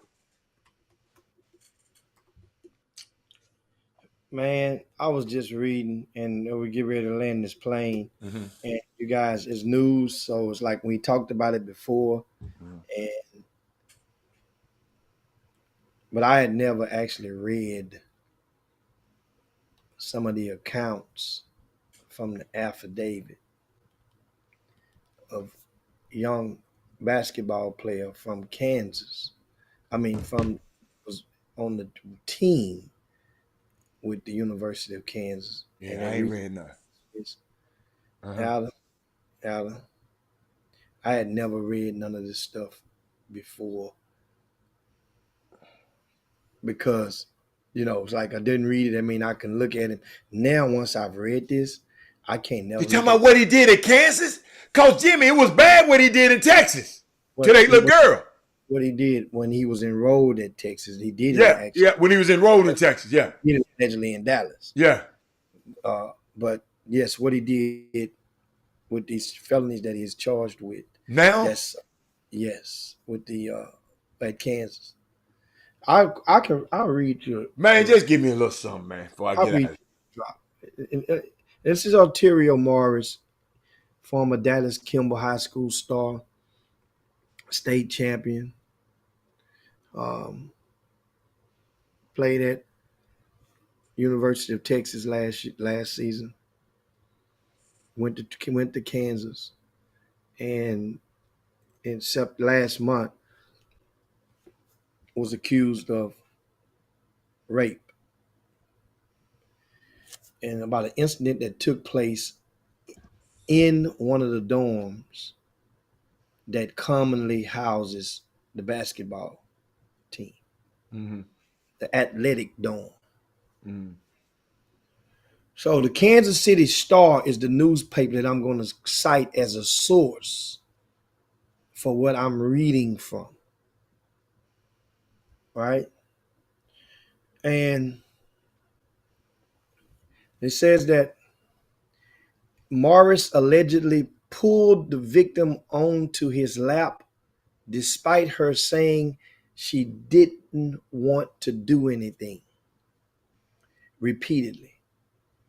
The identity of the victim and other witnesses were redacted in the affidavit.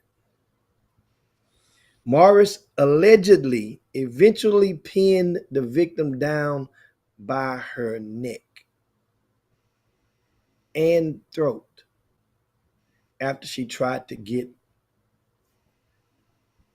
off him. According to this, he pulled on his lap. Then she tried to get off of him, and he pinned her down by the neck. She continued to tell him to stop, per the affidavit, before eventually she gave up and waited for Morris to be done. Stop. This really hurts, the victim said, per the affidavit. She quickly told two witnesses in a nearby room what had happened, per the affidavit. The Kansas City Star reported that a source confirmed this timeline and said one of the two people the victim shared that story with was also a University of Kansas basketball player who was not involved in the incident. Multiple KU men's basketball players have been listed as witnesses in the case in various documents.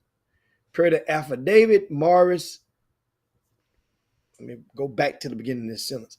Per the affidavit, Morris said that he stopped having sex with the victim before later changing his account to say he didn't have sex with her at all.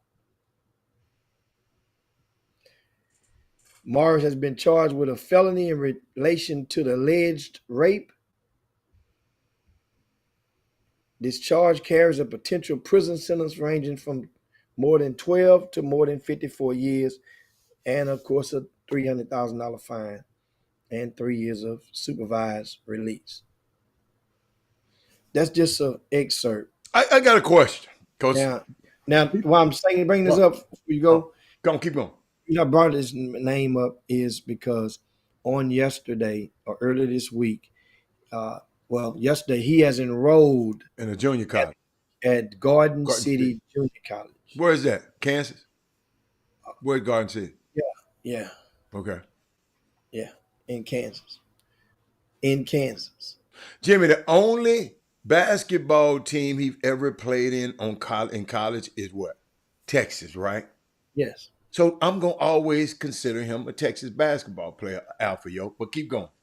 Keep going. Former Texas basketball player. But keep going. Yeah, because he hadn't played Nowhere else. Okay. And play the game for nobody else. But And so it's, he has to go to trial. I mean, go to court and due process as part of our legal system. And hmm, man, I just, this kid don't like women, man. I mean, Something happened. what Something what just do you happened. do? Here's the thing, Al.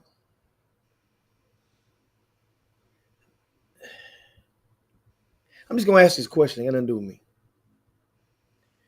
So, was society nobody's supposed to give him a chance?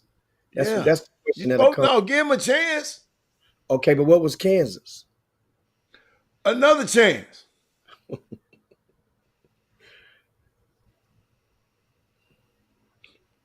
Now, Garden City, Jimmy, I don't know, man. If he raped that girl, his ass got to go to jail. Now you can't be raping no women, player. Can't do that. Can't do that. I don't care how good of a basketball player you are. You have to go somewhere where ain't no girls at. So man, you can't do that. Can't do that, man. Oh man, And Jimmy, was he actually a state champion? Doug said no, he wasn't. Did they win? Beaumont Or the United. game wasn't played? Beaumont United won 2 years. I don't think the game was played. Something happened. No, he played in the game in two of the games. Um, Something happened. Doug said he didn't win. If your daughter is on the campus, I'm gonna get her. I'm gonna get her a piece. She gonna be licensed to carry. That's what I'm gonna do with my daughter on the campus at Garden City, feeling right now. Baby, get your license to carry.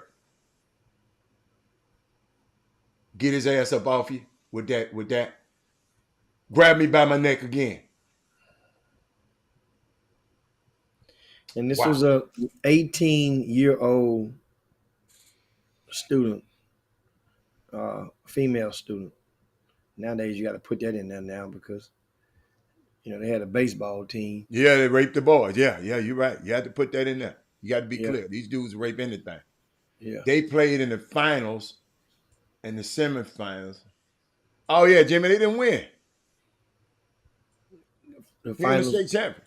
He said they played in the final in 2021 and the semifinals, and BU won both games. Yeah, they won this year. He was gone. Yeah, Okay. yeah. He was gone. He was gone this year. Yeah, and he was on the bus What? a couple of years Oh, you ago should. when the gun went off and shot the young student manager in the leg. He was on that bus. Uh, they Yeah. were on that year. I mean, it's unfortunate, but the young man one young man was suspended from playing that state champion game. Not Ontario, but the other young fella who he actually had spiraled out afterwards as well. He Yeah. had to Yeah. that big fella. He Yeah. he spiraled out, and everybody's like, man, people were actually mad and wanted him to play. Mhm. And like, man, these kids, he worked hard. They work hard. Come on, man. Man, this basketball, man, we putting too much onus on it, man. These kids, man, are man, and then when you get surprised with Kai Jones, uh, the They stuff that finally let his ass go. They did. They did. We saw that coming a mile away. He supposed to yeah, saw that coming. yeah, but Jimmy, I don't like the team releasing him. I think they should have kept him around and tried to help him. Well. One thing about it is that But I guess guarantee what? Michael Jordan gone now, so that probably the only thing was saving. This new yeah, regime said that's yeah. and ain't no telling. Understand? We Ain't no just saw a telling. snippet. What we saw in the news of this dude on social media, Yeah, that's just what we saw. Yeah. You can be rest assured that it's much more conversations that they've seen him face to face with or heard. Absolutely. You're right. You're And right. And people like that, you don't want them around. You don't want them on. What if he spaz out on the plane at yes. 40,000 air? You follow me? See, And they a be lot of these dudes have their kids around too, have and their families around. And you getting him, yes. no, we don't. We trying to. This team, this is a playoff contender. Who? Charlotte, they're a playoff contender. In what playoff? This year, they're a playoff contender this year. Man, you tripping? You bugging? Like they are playoff contenders, man. This year, Charlotte. You will sit here and say Charlotte is a playoff contender and talk about the Rockets ain't?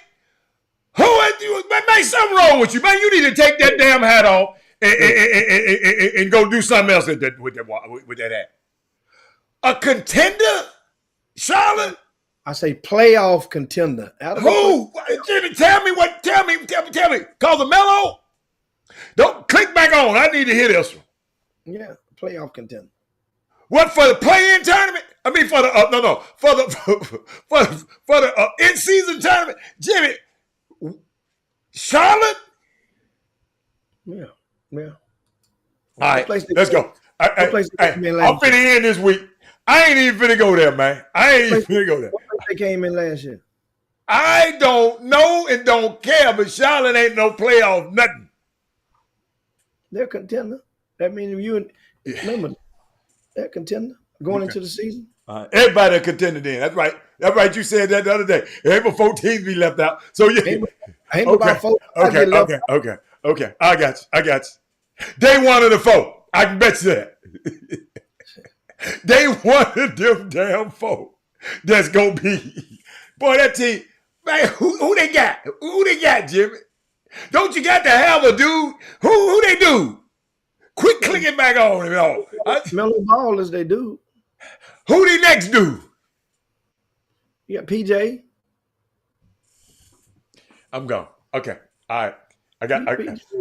I had fun, man. Hey, man, whatever you got in that cup over there, I don't ever want none.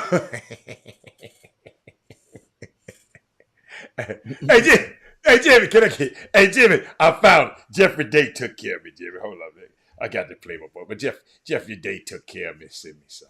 Hold on. Let me. Hold on. Jeffrey Day. Ball so hard, I'm shocked too. Hold on.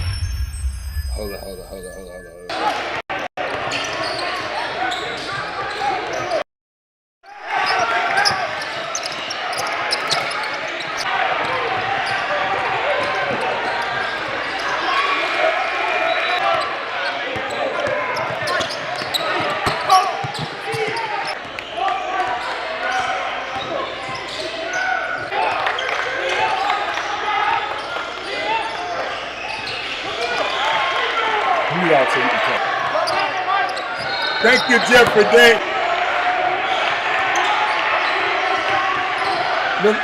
Looking like a little Pat Bev like that.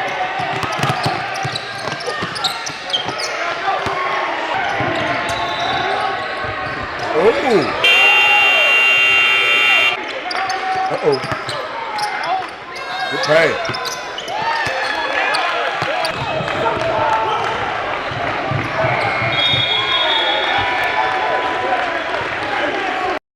Ball so hard, I'm shocked too. That'll get it. Thank you, Jeffrey Day. Hey, Jimmy, go. Hold up, Jimmy. Huh? Now, hold on now, Jules. I mentioned, of course, PJ, but they don't get it twisted. They do have one of the recent great white hopes on that roster as well. And who? Going Haywood ain't good no more, Jimmy. No, he had a 40 ball game this last year, or 50 last season. Hey man, Jules, don't mess with this man. Leave this man alone, man. Jimmy, you know you wrong. No, now PJ is a double. Hey, hold on, Jimmy. Hold up. I found something else. Hold up. You can talk through it, Jimmy. Keep talking. I got another one. This one, I had to turn the music down on this one though. You got scary Terry. You can talk to it, Jim. And You can talk to it. this is uh, It's Mike Mike Collins again, but you can talk to it. Shadow Creek High School. That's Scary Terry right there. Watch this. Cash him out. I don't know who gave this. He had some music. I muted the music down. Yeah. Look. But Jim. Miles Bridges, that didn't hurt. He didn't got suspended. He didn't got in trouble over there. No, but it was for some man. It wasn't no new charge. So it wasn't no new charge. It something happened. I was reading through the he man who give me that. Oh my goodness. Jimmy, you had a good tournament, man. It wasn't bad. It wasn't bad. These dudes was going at it, man. Look at that. Watch this. These dudes was going at it, man. They competing. They ain't giving nobody no shots. You had to make shots. These guys was competing. This Shadow Creek team is playing and arguably their most recruitable player, arguably, wasn't playing. What is on the bench coaching them. And they still made it to the semifinals. Semifinal round. Just without him. And to go with them. This team here opens up their season Friday, November the 10th against Pebblebrook High School from Atlanta, Georgia. Will be flying into Houston and facing Shadow Creek in the season opener. We have tickets on sale. Already? Yeah, they went on sale, I think, yesterday. Okay. What I'm going to do, I'm going to get the link for you guys and post it. Man, post it. Well, what you do is, I think you can. What you can do? We'll fix it where you better go to RCS Sports and get that link, and that way you better get your VIP tickets. VIP tickets will enable you to go both days, sit on the floor, and give you access to the hospitality room. Both days, sit on the floor. You got your own separate entrance, and you'll be able to get the hospitality room, which that hospitality room is all. Let me tell you something. Guys, you know I'm one of the pioneers of the hospitality, of the homemade hospitality room concept in the country. I know hospitality rooms.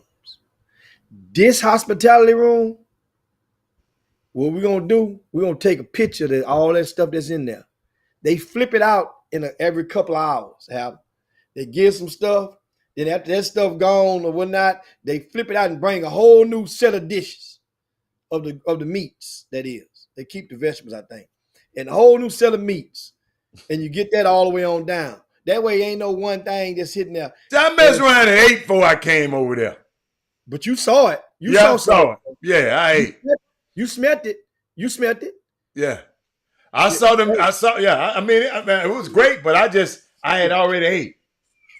Man, that hospitality room, and once again, your VIP tickets get you access both days and the hospitality. Here's the kicker. We're only letting go of 25 VIP passes. That's it. That's all the seats that we can give on the floor. We can allocate. The rest of it, because we got college coaches will be coming in town and coming out of town. We got media guys. What gym is this going to be at? The Campbell Center. Oh, it's going to okay. Campbell Center. Okay. So y'all better be there for that Shadow Creek game. Ooh, man. Bryce back. And right before that game is Duncanville and Seven Lakes. Oh, that's right. Bug. I got to see Bug. Bug versus Nas Price. That's right. Bug and Nas. And don't forget about Bates now. Bug and Nas. Bake's So, gonna be the separator. huh? Bake's gonna be the separator. Can be, can be, can be. I can't wait, man. That's gonna be all right. That's gonna be all right. I found a link, and what I'm gonna do first, because every time I'm going and reward our folks, I'm reward. Just put them on Wait your regular feed. Not yeah, put it on your regular feed. Then they're about to get. a minute. Let me see how we get this. There we go. You there? Yeah, I'm here. Yeah. VIP tickets. I'm putting the link on in the YouTube before you get up out of here. I'm on that way they can get it. Then I'm gonna copy it, the link, And then and put you it in guys, your all Facebook. you guys click it to let me know that it works. I just put it up, and it says VIP tickets, but that's the link. It should be for all tickets. And you go and you check for the season opener, and that link should take you just where you need to be. Now, meanwhile, I'm going over to the Facebook now, and I'm gonna check you guys out and give you what you and give you the same link. And I thank you guys for being patient with us. This the thing. There we go. There we go.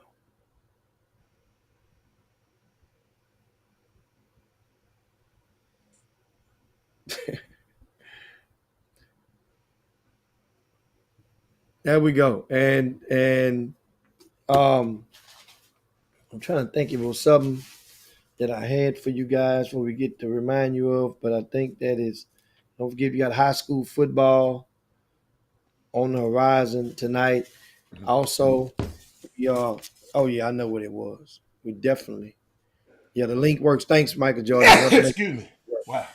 so that's the link to get your tickets, not just VIP tickets, but to get your tickets to the season opener. They are limited. It ain't nothing that I can do once these tickets are gone, these seats are gone. I'm telling you guys, you know how this stuff goes. You're gonna procrastinate and procrastinate. You're gonna start getting that bug around about the beginning of November. You're gonna start feeling that vibe, like, man, let me go down and get these VIP tickets. They're gonna be gone. It's Take all care right. of your business, get those things. If I'm somebody, I'll take them things, and you might can flip one of them. If I'm one of you guys, I would buy two, right? And I would save one when those 20, 25 tickets are going. Then I would go back and let everybody know I got one and add you another $50 to it or something like that. And then you flip it. That means just like you going for free almost. But Hatter, before we get up out of here, Oh yeah. Hey, hey, boy, I know what it was. I know what it was. Astros won, y'all guys. It's a regulated office for the Astros. Astros won. You know, pitching came through, bullpen came through, Abreu came through, Alvarez came through. But how about this? I came through because I didn't watch that damn man. Soon as I turn it on, they hit another run. Jimmy, I went to steak night again last night, and I sit there and it was on. I said, "Dang!" Soon as I walk in the door, it's up on the screen. That dude knocked that thing in the middle of next week. I said, Uridi, whatever your damn name is, don't you give up another run. And I started to turn it off. But I said, man, I'm going to sit here and watch. So, yeah, it wasn't a good night for me. Good night. They be balling when I don't be watching. I'm serious. They be balling. Well, here's the thing. It has come to reports or have published that the Texas Rangers, who also, of course, closed their deal 2 days ago. I mean, with the by sweeping the Baltimore Orioles. Well, they say that the people in Arlington Stadium, a lot of the Ranger fans, were engaging in chants, "We want Houston." We want Houston. We want Houston. Well, how? And all you DFW fans right now, let me remind you something. Last year, let me take y'all back and I'm going to refresh your memory real vividly. New York Yankees was saying the same chant. Remember, judge them and all that. They had already accused us about the cheating stuff, and they tried to relive that stuff, and this and that. We gonna work, and they said the same stuff. We want Houston, and they came their ass down here and got swept. You remember that? Then Philly, we get to the World Series, and Philly says, "We want Houston. We want Houston." When they want, we want Houston. Okay. And you got everything that you wanted. So now, here come little old Texas, the Rangers. Y'all want Houston. Houston ain't never saying we want y'all. Think about it. You could have said our series wasn't even over with. You could have said we want Minnesota. You want the Twins. You picked, we want Houston. Guess what you got now? You got your wish. We coming, like Dion say. We ain't coming no more. We here. And we got luggage. Hey, boy, Dusty Baker, just keep on keeping on, brother. I like that, man. The team, those guys, you can look in that locker room. It ain't one big happy-ass family, but you can see, for the most part, it ain't no more than 2 clicks. That's it. You can win a championship if you got 2 clicks. I mean, if they all went out, half the team will go to this bar, half the team will go to this bar. Yeah, that's cool. That's normal. That's normal. But this team right here, this ain't one of the best of the 7 teams that won. 7 times in a row, they've been to the American League Championship Series. 7 times in a row. 7 times in a row. And